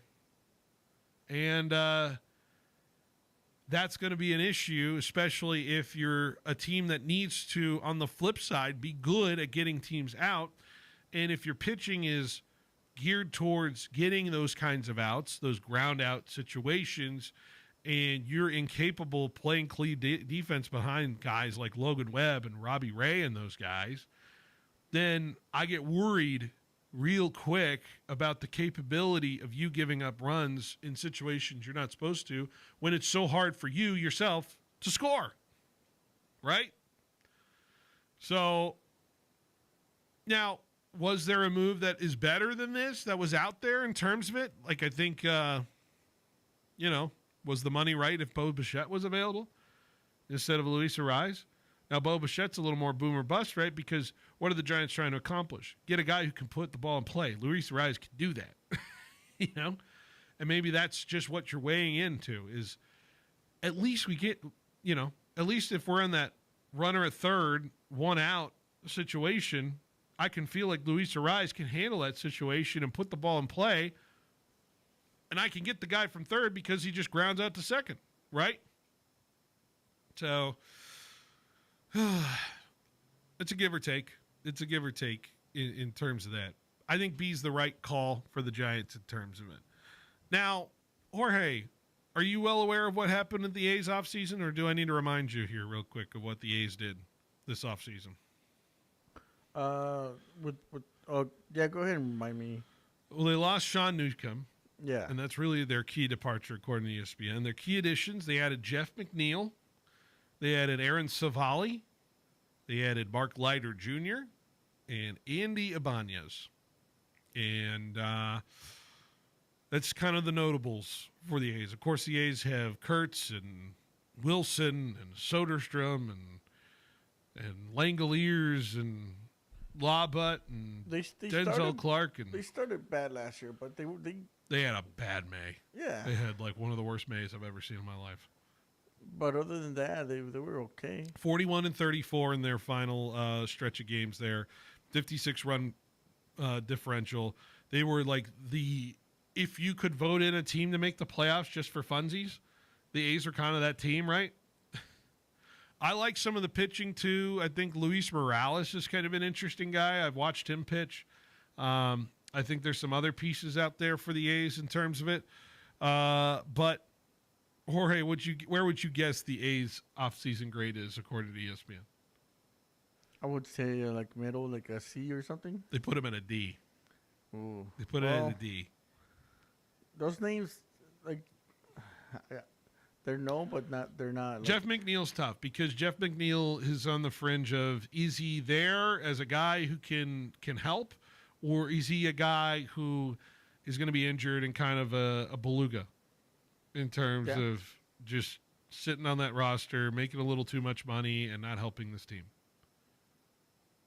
I've kind of been mid on Jeff McNeil as a player from the Mets. Don't really feel great about his prospect of where he kind of slides into, but at least you need an adult in the room, maybe. So, I don't know. I'm high on I said last year I think the A's can make the playoffs, and maybe I'm a year a little too early, right? But we'll see. They're gonna make the playoffs in that stadium. Why not? Are you allowed to play playoffs in the stadium? According to MLB, they're making them play in that stadium anyway. Okay. Do they want to make up the rules as they go, huh? Yeah. Because I guess I thought you were supposed to have like certain amount of seats for playoffs. Well, that's what they're going to do, right? They're going to try to like get the Giants stadium A'd up. You know? Get all kinds of A's stuff up there in SF. Wouldn't that be just... Hey, but did you see they're already making progress on their stadium in... I might have to wave the white flag on we'll see it if I believe it. On the no name or no team yet. No team, because they're not the Las Vegas Athletics, because Not that's yet. trademarked. Or it was denied a trademark. You want to guess who got the best grade offseason wise? Who did? The Okay. Boston Red Sox. Ah. And so now I think this article's blasphemous because I'm pissed off about the Boston Red Sox. I thought you were going to say the Braves. No, they put the Dodgers. They have an A. The Tigers had an A. Tigers with Framber Valdez. That's a really good addition there. That's Kenley Jansen, by the way, went to the Tigers. Did you know that?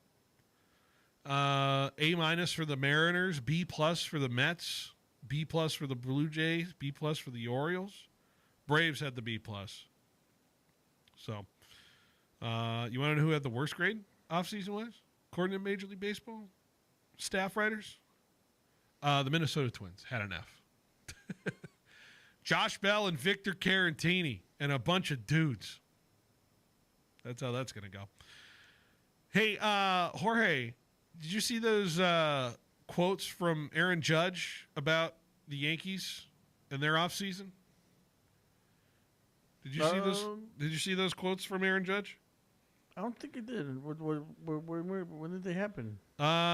He admitted early in spring training here. He admits there's early frustration in the team's slow offseason, according to Aaron Judge, who, by the way, is turning 34 in April.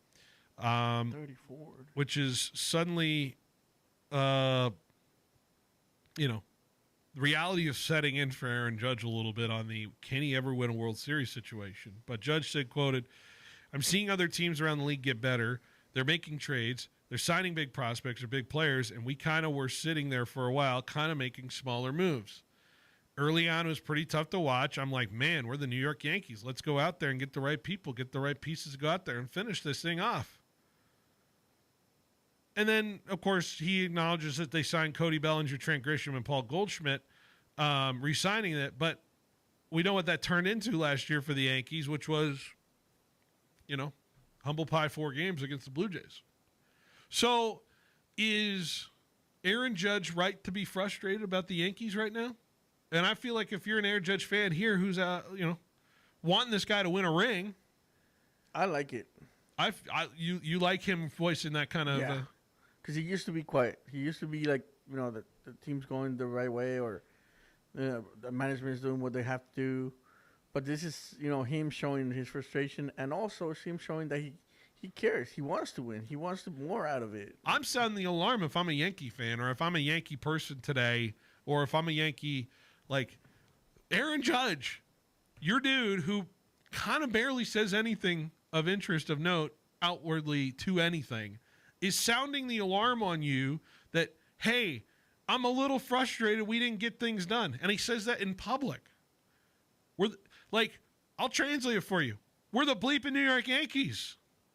I remember back in 2005, 2006, and the Yankees are just signing oh my God, they signed Bobby Abreu. Oh my God, they signed Gary Sheffield. Oh my God, they have Johnny Damon. It's just I'm like, what is, there's nothing we can do.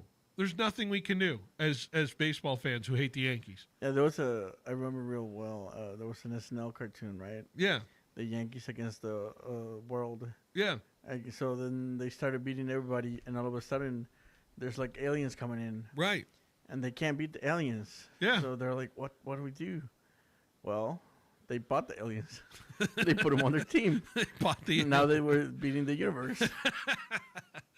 That's good. That's good. But you never heard Derek Jeter talking out, right? Derek Jeter got his guys. Yeah. You know? I mean, his team was stacked most of the time, so I don't think he needed to talk. Yeah. He got his wins. Aaron Judge, by the way, is getting very close to becoming only the second Yankee captain to not win a World Series. Do you know who the other one is? Yankee captain? Yeah. Oh, no. Don Mattingly. Don Mattingly. Before Jeter came in and Jeter did his thing. It was the early 90s, late 80s. When they tell him to cut his hair. And they were bad. The Yankees in the early 90s, no bueno. No bueno on the Yankees there. No good. Anyways, sound the alarm, folks. Aaron Judge is speaking out in the media on the Yankees because if he's going to say that kind of stuff, man, what is he really thinking? That's just all I can think of. What is he really thinking? Baseball. It's back. It's coming up on Friday. Can't wait. All right, let's take a break. When we come back, we wrap up this next hour. Jorge, are the Sacramento Kings going to win a basketball game? A game? Are they going to win a game after this All-Star break? I'm sure they'll win a game. Game. Let's talk about it next because every single guy is going under the knife on this roster. So let's take a break. We'll be right back on 1430 ESPN. Citizens Business Bank is a proud sponsor of the Fresno State Bulldogs. Hi, I'm Susan Woosner, Senior Vice President and Manager of Citizens Business Bank in Fresno. We proudly support California's thriving small to medium-sized businesses. Our relationship-based approach and straightforward business model set us apart in the financial services industry. We are a banking partner that understands your industry and your company. Whether you're expanding operations or planning for the future, Citizens Business Bank is here to help ensure your banking experience is smooth, convenient, and aligned with your success. My team strives to build long-term banking relationships by getting to personally know you and your business, and then providing you with a wide array of powerful solutions customized to your unique financial needs. Visit cbbank.com to learn how Citizens Business Bank can help contribute to your success. That's cbbank.com. Citizens Business Bank, N.A., Equal Housing Lender, member FDIC. Back the birds, Fresno. Don't miss another week of Fresno Pacific University Sunbirds action at the Special Event Center. Dribbling with the left hand. She's going to fire another three. That one good as well. 3 straight threes on 3 straight possessions. All games are just $10 for fans 18 and older, 17 and under get in free. Back the birds, Fresno. Catch both men's and women's basketball before the season wraps up. Don't miss the excitement. For schedule and ticket information, visit fpuathletics.com today. See you there. Get your business noticed and stand out from the crowd by visiting MegaPrints. Working with the Valley's most prestigious and high-profile businesses since 1998, we print and install custom-designed signs for businesses of all types and sizes. From yard signs to banners to wallpaper and fleet graphics, MegaPrints has the state-of-the-art capability to turn the signage you've dreamed of into a reality. Visit megaprints.com today to see our work and what we can do for your business. When you think of California business machines, it wouldn't surprise me if you automatically thought 3-cent color copies. It's something CBM has become locally famous for. But now there's something else business owners are calling about: business phone systems. It's a beautiful thing. Copiers, printers, office phone systems, all with one simple call to California business machines. 559-225-5570 or online at cbmsolution.com. I'm here at the Roger Dunn Open. Former Fresno State football coach Pat Hill is at the first tee. Hey, it's a fairway hit. Yeah, but that's the wrong fairway, Coach. I need to buy a golf game. Coach, I really think you need a Roger Dunn makeover. When you buy a game at Roger Dunn, you can play anybody, anytime, anywhere. This is the old coach, Pat Hill. I bought this 7-iron at Roger Dunn Golf. Number 8 at Tehama, 162 yards out. Eagle, baby! Want to work somewhere fun, flexible, and rewarding? Me and Ed's is hiring. We're looking to expand our team with full and part-time positions at over 40 locations. Join our growing company as a delivery driver or value team member today. For more information on job descriptions or to apply, go online at meandeds.com or visit your nearest location. Me and Ed's is hiring. Fill out an application. At Helena Agri Enterprises, we're committed to helping you make the best agronomic decisions for your farm. That's why we combine cutting-edge technology with superior product. Helena's agri-intelligence solutions use in-depth analysis to identify potential problems in the field before they take root. Combined with a complete line of high-quality crop production and crop protection inputs, Helena has the tools to help you increase productivity, enhance performance, and maximize your return on investment. Contact your local Helena representative or authorized dealer to create the right plan for your farm with Helena Products and Agri-Intelligence Solutions.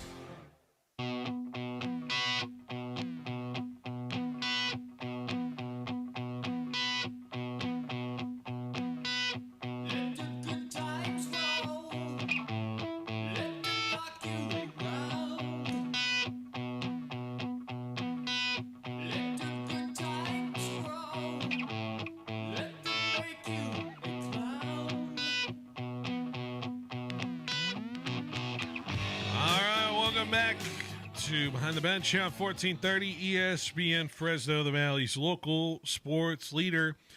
Wrapping up hour number 2. Reminder, our show goes all the way to 6 o'clock, and then at 6 o'clock, I encourage you to switch over to 790 for another edition of FPU Sunbirds Sports Show. Right here with Paul Metters, talking all FPU Sunbird Sports content and all of that on the channel here. Can't wait for that. All right, I want to have a fun little game here because we got to make fun of we got to have a little fun at the expense of the Kings the rest of the year, right, Jorge?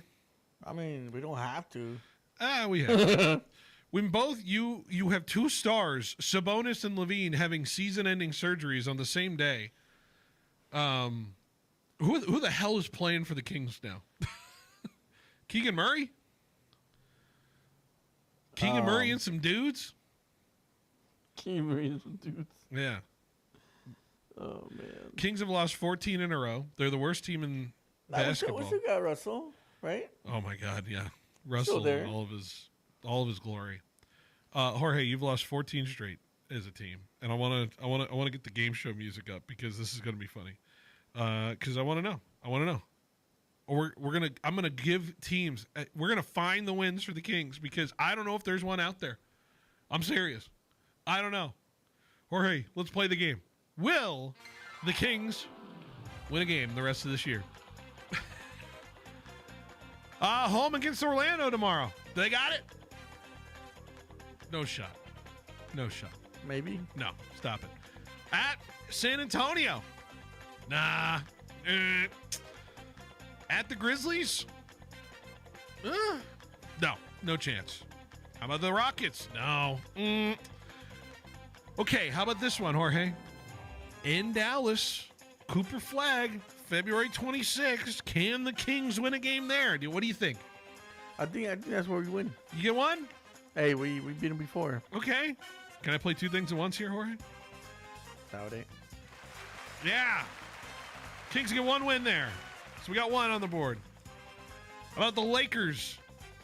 No. No chance, right? Maybe. What about the Suns? No. Pelicans? I'm thinking about the Pelicans Yeah, game. we could win that one. All right. That one's a win. We got a winner. 2 wins. 2 wins for the Kings there the rest of the year. How about the Bulls? When the Bulls are a better version of what they were a year ago? Probably not. About the Pacers, huh? Yeah? The Pacers? Nah, I doubt it. No, okay. Hornets? No, the Hornets are too fun. Don't let the Kings drag you down into misery, Hornets. Come on. You got to beat that team. How about the Clippers? No, the Clippers are back, right? Utah Jazz. They're trying to actively lose, right? That might be a game to 70. Yeah, it might be. March 15th against the Jazz. All right. Back home against the Spurs, no chance. Home against the Sixers, nah. Home against the Nets. All right, I'm going 4. Huh? We got 4 wins. Yeah, that could happen. At the Hornets? No. At the Magic? Nah. At the Hawks? Nah. At the Nets? Sure. 5 wins. At the Raptors? No. Pelicans? No, I won't do it. Home for the Clippers? No. At the Warriors? No. Home Warriors? No. At Blazers? No. Jorge. Yeah, we beat the Warriors before. That was with other guys who weren't under the knife. Yeah. 5 wins. 5 wins for the Kings. Could happen. I'm setting the line at 4.5. Can the Kings get 4.5 wins the rest of the year with Portland. this ragtag group of hooligans? I feel like we could get 7 at least. I've never seen anything like it, though. Right? I've never seen anything like it with the Sabonis injury and the Levine injury. And I just had to marvel at it because I just don't see teams going that way. And by the way, you're probably not going to see those guys ever play for the Kings again because the Kings are just going to go fire sale again because they just don't make sense at whatever they do. Yeah, I wanted to say no. What are you talking about? You're crazy, but yeah, I've gone through too many seasons of this, so yeah. Gone to this. This was the straw, not all the 25 other seasons before this, Jorge. No, this one. This one was the one that said, you know what? I think I'm not going to believe that they're going to do the right thing. I think what happened was that we had a pretty good squad, and then all of a sudden it just got destroyed. Yeah. Oh, yeah. You know you were the 3 seed 3 years ago? Yeah. We made the playoffs. What happened 4 years ago? We actually look good. The beam was cool. Now the beam's lame.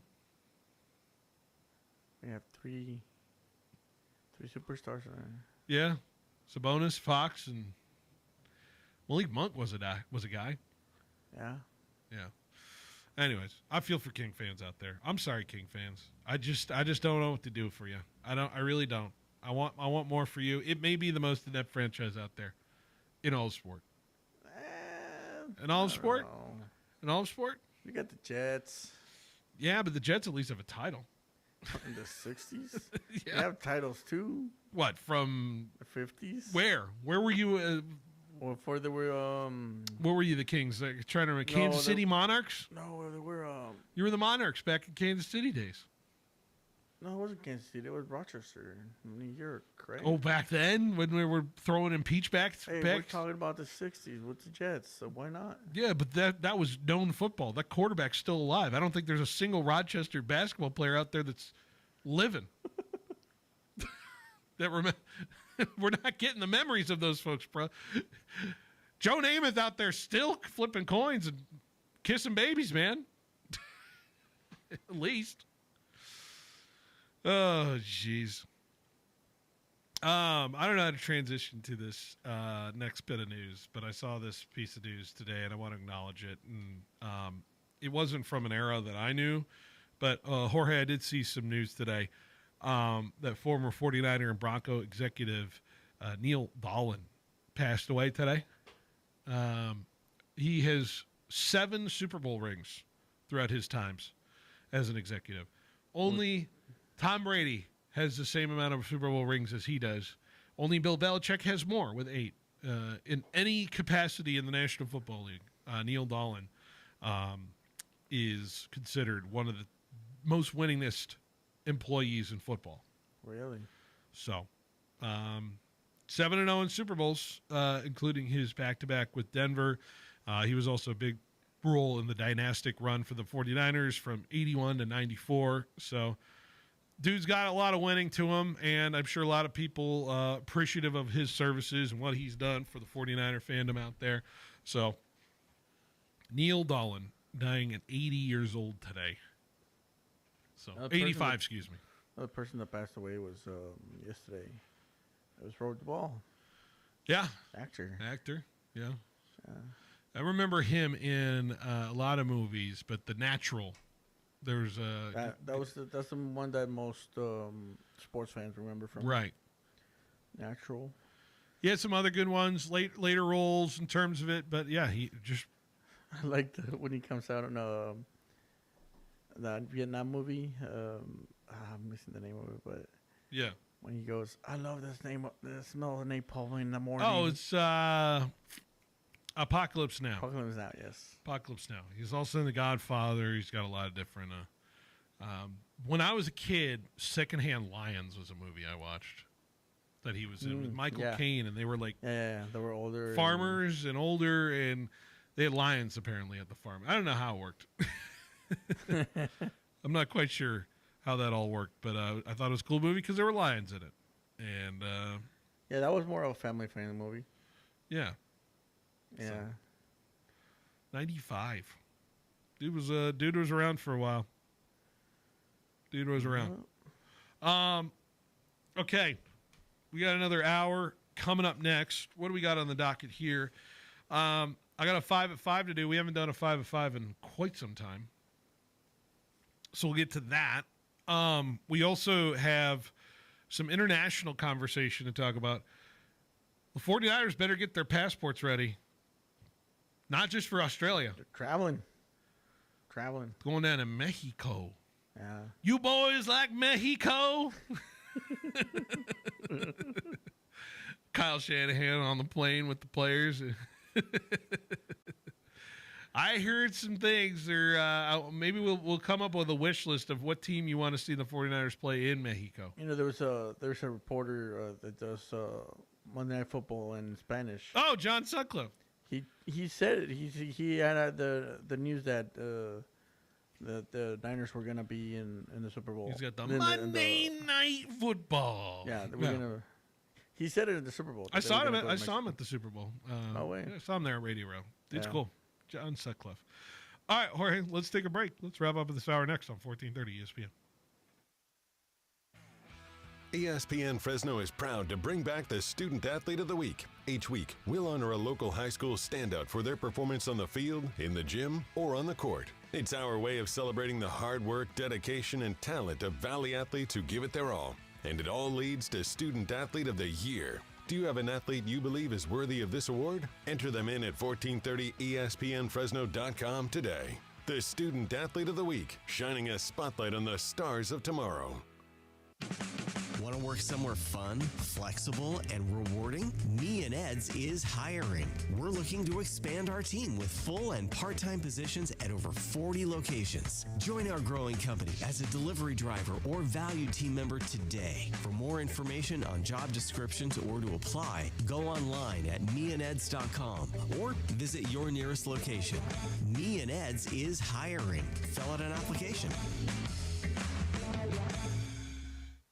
At Chichancy Gold Resort and Casino, we're serving up a deal you don't want to miss. Introducing Deal and Dine, where your game earns you a feast. Buy in for just $200 at any table game. Play for 1 hour and enjoy a free buffet meal at the California Market Buffet. Valid Mondays, Tuesdays, and Wednesdays from 12 a.m. to 10 p.m. Play big, eat big, win big. Deal and Dine, only at the Chichancy Gold Resort and Casino. Still thinking of chain link or wrought iron for your fence? There's a smarter option. Steel panels from Pacific Steel Supply right here in Fresno. Get a clean, modern look with more privacy, long-lasting durability, and customization options like color and finish, all at a cost-effective price. And Pacific Steel Supply will match or beat any company's pricing. Need it to be fast? They offer around-the-clock service. Get your free quote online at PacificSteelSupplyInc.com. Pacific Steel Supply, built strong, priced right. At Helena Agri Enterprises, we're committed to helping you make the best agronomic decisions for your farm. That's why we combine cutting-edge technology with superior product. Helena's agri-intelligence solutions use in-depth analysis to identify potential problems in the field before they take root. Combined with a complete line of high-quality crop production and crop protection inputs, Helena has the tools to help you increase productivity, enhance performance, and maximize your return on investment. Contact your local Helena representative or authorized dealer to create the right plan for your farm with Helena products and agri-intelligence solutions. At Donald P. Dick, we aren't just HVAC specialists. We are a certified Lennox dealer. That means we offer the most energy-efficient products on the market, with savings you can see and perfect air you can feel. Your comfort is our passion, and we're with you every breath of the way. Enjoy great comfort and lower energy cost. Call Mr. Cool today and save on Lennox with special incentives and rebates from Donald P. Dick Heating and Air, 255-1644.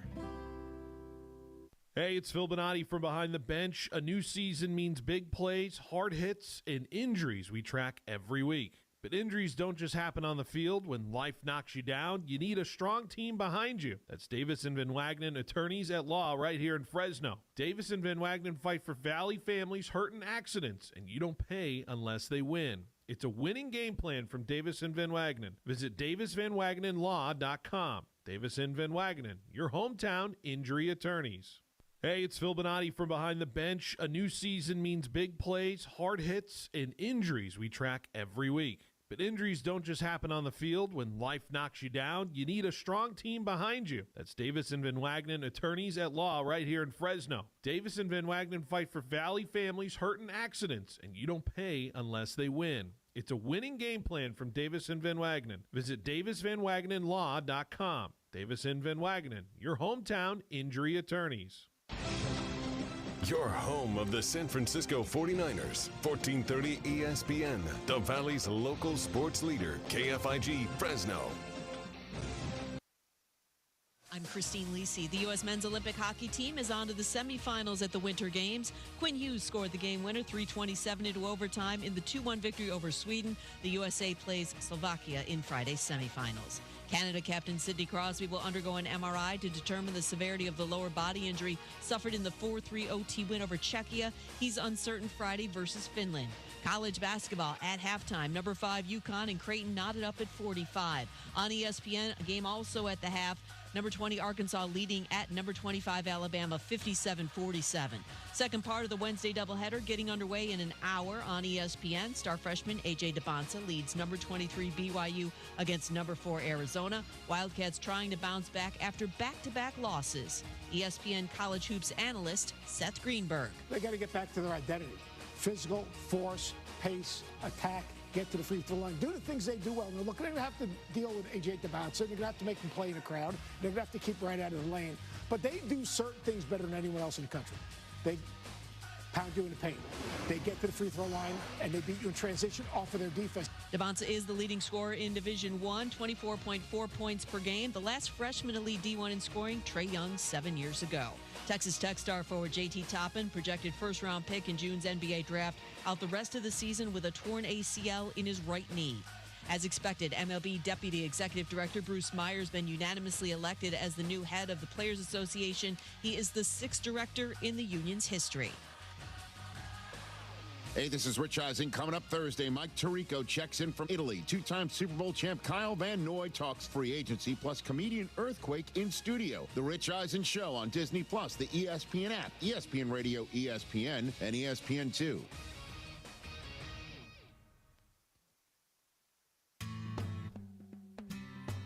He's got the knowledge. Because once again, I have to come on there and talk about how right I am once again. in anything that it comes to sports. He's got the questions. I'm going to lose it. Are you kidding me? What are we doing here? He's got the guests. 20th head coach in Fresno State history here, Matt.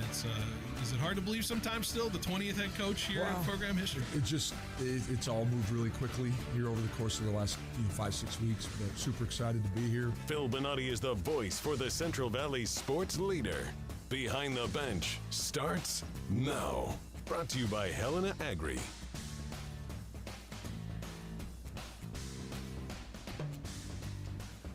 That's right, Behind the Bench here on 1430 ESPN Fresno, the Valley's local sports leader here. Third hour of our show on 1430 ESPN, going until 6 o'clock today. The time has flown by, and great conversation as always. You could call in Lee's Air Hotline, 559-320-1430, the way to reach us on the Lee's Air Hotline. Hey, Toledo's has a 10 for 10 deal if you want to take advantage of that. Toledo's Mexican Restaurant in Clovis and Fresno. If you use promo code ESPN, you're going to get $5 off of any of those items or items on the menu. So be sure to use the promo code ESPN at Toledo restaurants here in Fresno and Clovis, and you get $5 off. Take advantage of the 10 for $10 meals at Toledo's Mexican Restaurant in town. All right. We're talking more NBA. We're at the All-Star break, which I would consider, because I think we did this exercise when the NBA Cup ended, Jorge. And who won the NBA Cup? That was Pistons? No, it wasn't the Pistons. It was last year Pistons. It was it was the Bucks last year. It was the Knicks. The New York Knicks beat the San Antonio Spurs. That's right. Yeah. That's right. And I did a definitive 5 at 5 of who are the best teams in the NBA at that moment. We are now 2/3 of the way through the NBA season, Jorge, which means it is now time to once again touch on those NBA power rankings 5-1, the top 5 here on our docket. Are you ready, Jorge, for another 5 at 5 featuring top 5 teams in the NBA? Are you ready? Yeah, let's do it. Here at the All-Star break. We're now 2/3 of the way through the NBA season. Time's flying, folks. Time is flying. Here we go. 5 at 5 with Bonatti is brought to you by FFB Bank, Fresno Forward Banking. What does FFB mean to you? We'll go back and forth, top 5 in terms of that, and I don't not much to say in terms of it. Let's start with number 5. Might surprise you, might shock you, might be interesting to look at the teams in the East, but I'm going to put the Boston Celtics here once again at number 5. They're 35-19. Coming out of the East, Jaylen Brown's been playing very good basketball in terms of his solo ability to help this team move along. They did have a really tough loss to New York the other day, back on February 10 days ago. But I think coming out of this All-Star break, they're on the West Coast right now, getting started tomorrow against the Warriors. They'll get the Lakers as well. But I think this Boston Celtic team, which I continue to believe, if Jason Tatum comes back, can be a distinctive NBA Finals candidate to win it all. I do hear rumor mill, though, that Jason Tatum's been kind of hesitant to come back this year due to his Achilles injury. So we'll see where they push in terms of it. Only the guy knows when he's ready. But I think Boston, who sits a half game above New York in the East right now, in that second spot, I think Boston is a perfect team to sit here at number 5. Are they capable of winning a title? Certainly, it would take a lot of different things for them to happen. But I think Boston's got a real shot here, and that's why I got them at number 5. Yeah, I think that's a good choice. I would put the Lakers here at number 5. Really? Yeah, I think that they're just, they're not as good as you think they are, but they're definitely not. I can agree with you there, Jorge. but they definitely got some wins there, and then they're up there. So I feel like they got a chance to make something out of it if they continue to grow a little bit more, which I I don't know if they are going to, but right now, as it stands, I feel like they are number 5. Did you hear something funny on Kalshi? Do you follow Kalshi and all the Kalshi prediction market stuff? Not really, no. It might be apt because it's Ash Wednesday today. Yeah. But on Kalshi, the odds are greater that the second coming of Christ will happen over the Lakers winning an NBA title this year. Is that what it is? The second time coming of Christ will happen this year. The odds are greater than the Lakers winning an NBA title on Kalshi. I just feel like what they've done so far in the season has got them here. Yeah. Now, are they going to continue on an uptrending path? Most likely not, because the way that it just looks for them is just not great. Play the Denny Green sounded. They are who we thought they were. They are who we thought they were. True. At least it's where they have been exactly who I thought they've been. And they are not winning a title, I said at the beginning of the year. And unless they make some significant changes or significant things change in the landscape, but they're not winning it. Luka and LeBron. Yeah. Woo. Number 4. Got the Rockets here. I like the Rockets. Even though there's allegations, KD tweeting out burner accounts, criticizing teammates, that sounds great. But the play on the court doesn't seem too bad. And I just think their ceiling still continues to be a really good one with Houston. So I like Houston here. I like them with a really good shot here in terms of the Western Conference to manage to climb in and be kind of one of those sneaky teams in the West. Did have a tough loss to LA, but they did beat the Thunder back on the 7th. And so when you beat the Thunder, you're put on notice a little bit. The Rockets slipped a little bit here towards the tail end of the All-Star break. I think they needed the break coming out of it. And I think on a two-month sprint here in the NBA season, I think the Rockets are set up nicely here to kind of be one of those teams that kind of floats that 3 seed a little bit and has a shot to make it to a conference finals. I think the Rockets are pretty underrated here. I agree. I think the Rockets are number 4 too. Okay. They have a lot of potential here, and if it feels like they're they're really good at home, getting those wins, and I think that's something that has helped them get to where they are right now. Certainly. We don't need to beat a dead horse on it, but I like the Rockets there. But I like a couple more teams better. Number 3. One of those teams is the Detroit Pistons, who, hey, Detroit, man, they're just beating teams. They're just beating teams pretty good. Beating the Knicks pretty handedly. They beat the Hornets, who are one of the hotter teams in basketball. They beat the Raptors pretty handedly as well. Now, I said this on the show maybe 3 or 4 months ago, Jorge, or 3 or 4 weeks ago. If you lose to the Wizards, you're officially not winning an NBA title. And I've just looked at their schedule, and they lost to the Wizards on February 5th. So you know who's beat the Wizards? The Lakers, the Kings. The Kings certainly have. But I maybe this goes against my decree. Maybe I can allow the Pistons to be a team that lost to the Wizards that could actually have a chance of winning the title. But Cade Cunningham, 25 points per game. He is, everyone kind of blanketly looks at Shea as the MVP guy, and I think Cade's certainly there in terms of being right there in the conversation for an NBA MVP. I think they got a lot of different options beyond it, and their defensive pressure and their defensive ability. Like the Knicks win, that swarming defense, 118-80 to just dismantle New York like that, tells me a lot. They got New York tomorrow. Man, if they do that again to the New York Knicks, Detroit, I just feel like they're cruising to an NBA Finals appearance here. I said this at the beginning of the year. I believed in this team at the beginning of the year. I thought they were going to be the emerging East team. I thought Cade Cunningham had an absolute opportunity to be a superstar, even beyond what he is. And I think it's Detroit's time. They're at number 3 for me, being the top seed right now in the East.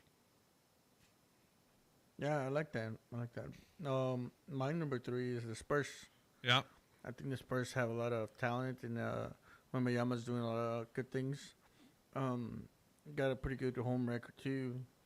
I think that they're hitting their stride right now. They went and they yeah, they lost the final of the cup, but at the same time, they were in the final. Mm-hmm. So that means they're trying to get something. They're trying to win something. Something's gonna. It feels like something's got to come out of this, whether it's Right. going to the playoffs or just hanging around. They have the pieces. And let me dive into it because number 2. That's who I have at the Spurs are in the number 2 spot right now. Simply record. I would love to put them at 1. I could have been controversial to put them at 1 because they've been able to kind of handle the Thunder. And I think we all know what number 1 is going to be without me spoiling it. But the Spurs certainly have the depth to me that can help you manage a NBA playoff run. Jorge, you want to guess how many guys are averaging double-digit point scoring on this roster? You want to guess how many they have in scoring double-digit points per night? I would say like 3. They have 8. Okay. 8 guys averaging double figures. It goes from Victor Wembanyama to DeAndre Fox to Stephen Castle to Devin Vassell to Keldon Johnson, Julian Champagne, Dylan Harper, Harrison Bleepin Barnes is averaging 10.6 points per game. Harrison Bleepin Barnes. Yeah, they're out there. Boy, if I'm a Kings fan, I'm sick about De'Aaron Fox. Can we not talk about that? I'm talking about it right now. And then it feels like they're playing well together. Like they're cohesively, doing great things. Well, the ceiling is, and this team feels like the greatest opportunity for them to win any series, right? Because of all the abilities and the pitfalls, and you have the affordability to, if a guy isn't having quite the series you hope for, there's other guys that can have the series that you hope for. You certainly believe, if you're the Spurs, that you do not have all of those 8 guys be down, playing down in terms of it. I'm curious what the rigors of playoff basketball will look like for Wembanyama. That's the number one question for me. But, man, San Antonio is geared up, and I'd be looking really long and hard at the end of the year. They're fully healthy in the way they're going in terms of picking them to get to a finals. But there's just another team that's better. But who we got at number 2? I have the Pistons. There you go. Yeah, I think that they're, one of the best team in the Eastern Conference. Yeah. I think that they have a lot of talent and they're playing the best basketball. Quite frankly, if you would have told me the Pistons last year, I would have been like, well, last year I feel like they started something, and I think they want to finish it this year, just because it feels like they're coming up on something. Good, Paul. Good call. Pistons. I like the Pistons. Just couldn't put them past the Spurs, but I think that's a good call. But I think clear and obviously, we both have number 1. The King. Wait, what? The Thunder. Oklahoma City Thunder, right? SGA having just a really fantastic season, 31.8 points per game right now for that team, leading in assists as well. The complementary pieces of Jalen Williams, Chet Holmgren, Isaiah Hartenstein being a productive member too, Isaiah Joe, Aaron Wiggins. I could go on and on and on. They added Jared McCain, who's making some impact already as a player. He's played 4 games into it, but I think the Thunder are just set up so well for the playoffs, and their hope is that just an injury bug doesn't hit. But they've been lucky because Shea and Chat have played the same amount of games all season long. Started 49, played 49. Lou Dort in there as well in the top of the minutes. Cason Wallace in the top of the minutes as well. It's just so good to see this team be at the height of their powers in the way they did. And, of course, they slipped a little bit in the mid part of the season. But who are we kidding ourselves? This is the team that's set up to go back-to-back potentially for the first time since the Warriors did it in 17 and 18. So I truly believe this is the number 1 team still. I don't think there's any secret to it. Are they vulnerable? I didn't think they were vulnerable after the Cup, but I do think there is a vulnerability of this team because I think teams are catching up just a little bit. Do I give it a 10 to 15% chance teams can win in a 7-game series against them? That's about as high as I go. I think they're shoo-in to make the finals and potentially win it again. But we've seen crazy in the NBA, and I don't think that's out of the realm of possibility. But I got the Thunder at 1. Why do you like the Thunder? Pretty much the same stuff I've outlined, right? Yeah, same things. I think this is a team that could repeat, as a champion. I think that they got the same players as last year, pretty much, and they carried on that same attitude of winning from last year to this year, and so far is they've been in the Western Conference, which is the toughest one. Right. They've been number 1. They've been on top most of the time. So wire to wire, number 1 team in the Western Conference. We love it. So there you go. That was Phil's 5 at 5. Very concise top 5 list for all of you out there, and there we go. Let's take a break. When we come back, get your passport, Niner fans. We're going everywhere. We're going globetrotting. We'll talk about it next on 1430 ESPN. If you're hungry, Toledo's Mexican Restaurant has a deal for you can't ignore. Right now, it's the 10 for $10 deal. 10 menu items for just $10. Use promo code ESPN and get an additional $5 off. That's more food for less money. With 3 convenient locations, Toledo's is always nearby. This deal won't last. Fuel up today. Toledo's Mexican Restaurant, 10 for $10, plus $5 off with promo code ESPN.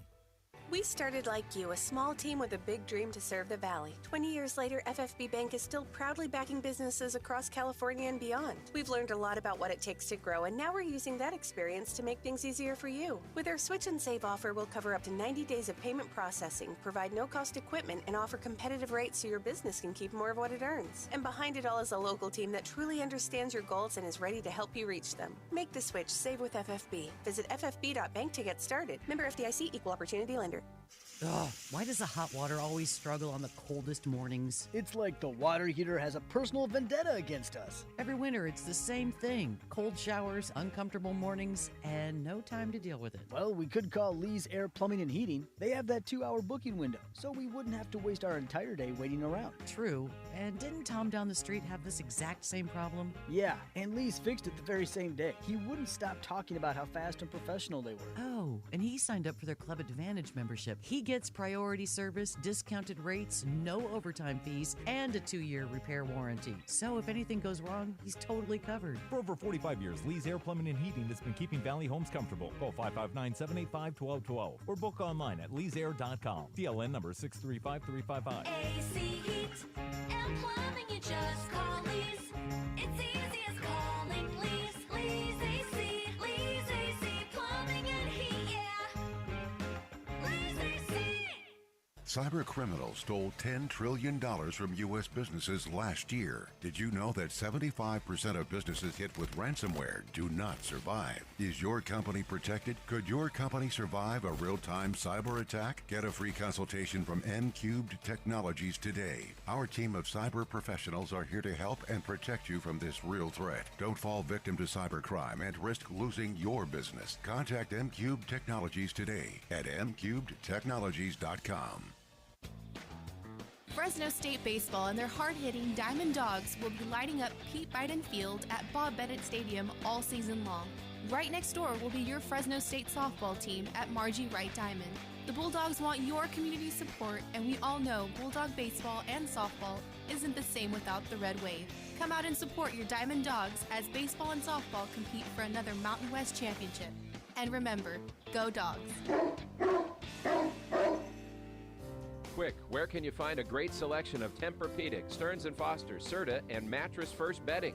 Easy. The same place you'll find adjustable beds, sheets, pillows, mattress protectors, and more. Sleep Retreat, inside fashion furniture. It's the same place you'll find 150 recliners, custom upholstery, leather sectionals, dining furniture, and even office furniture, not including thousands of decorating ideas that you're really gonna love. Fashion Furniture on El Paso, across from River Park. There's nothing like it in all of California. 'Twas the holiday season at Total Wine & More. So many friends that you need to shop for. Gifts on their shelves are so easy to find. Just what you love for your loved ones in mind. Your father likes bourbon, Cabernet for your sis. Champagne for a co-worker, never a miss. All perfectly priced, as low as can be. Shop Total Wine for them and for me. Love what you find. Always lowest prices at Total Wine & More. Delivery available. Drink responsibly. B21.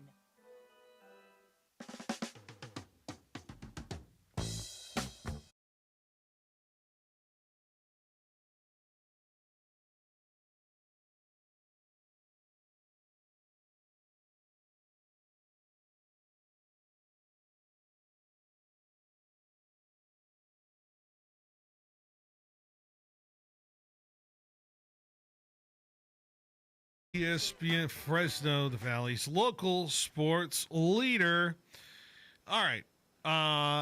Niner fans out here. It's going to be interesting next year, isn't it, huh? Just when you thought, boy, I have to pay for airfare, and if you're one of those true Niner fans, you're heading out to Melbourne, Australia, which, by the way, Jorge, you know where Melbourne, Australia, you know what part of Australia Melbourne is? The coast. You know what? When the whole damn country's an island? Yeah, probably right. Yeah. I think, well, most of the cities are in the coast, so, yeah. It blows my mind. By the way, the geography of Australia blows my mind. There's like virtually, it's so large, and there's virtually no one that lives in the middle of the country. Well, because you can't live in the middle. There's demons there. Demons? There's like just demons, like just roaming the earth.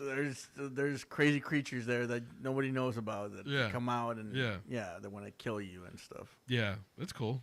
Venomous snakes and flies and that's what happened. That's how we create like people like Steve Irwin, right? That are just fascinated by all that stuff. I feel like, do we know more about Australia, or do we know more about like the wilderness of Australia, or of space? Because I feel like we know more about space than the wilderness of Australia. I don't know. I feel like space is kind of like a vacuum, so there's nothing. We just kind of know what it's about, right? But you know, I mean, there's stars there, but you can't reach them. But then suddenly we discover like a spider with wings out there in the wilderness. Yeah, right? It's just like flying spiders. It's crazy. I mean, think about it. Australia's where kangaroos come from. What the hell's a kangaroo? Right? Like a huge rat. It's a huge rat that, you know, can kick you and break your rib cage, man. Jesus. Crazy. Well, not only do Niner fans have to navigate that kind of travel to Melbourne, Australia, guess what, folks? The 49ers are the Globetrotters, and they're going to go to Mexico City. Right? Mexico City? Is that where it is? Yeah, Mexico City. Breaking news. Breaking news. The 49ers are going south of the border. We're going to Mexico, boys. Woo. Yeah. Anyway. They're going to play at Banorte Stadium, which is Azteca Stadium. They used to be called. Oh, so it's the same place? Yeah, it's just renewed because they renewed it for the World Cup. Why did the name change? It was more money.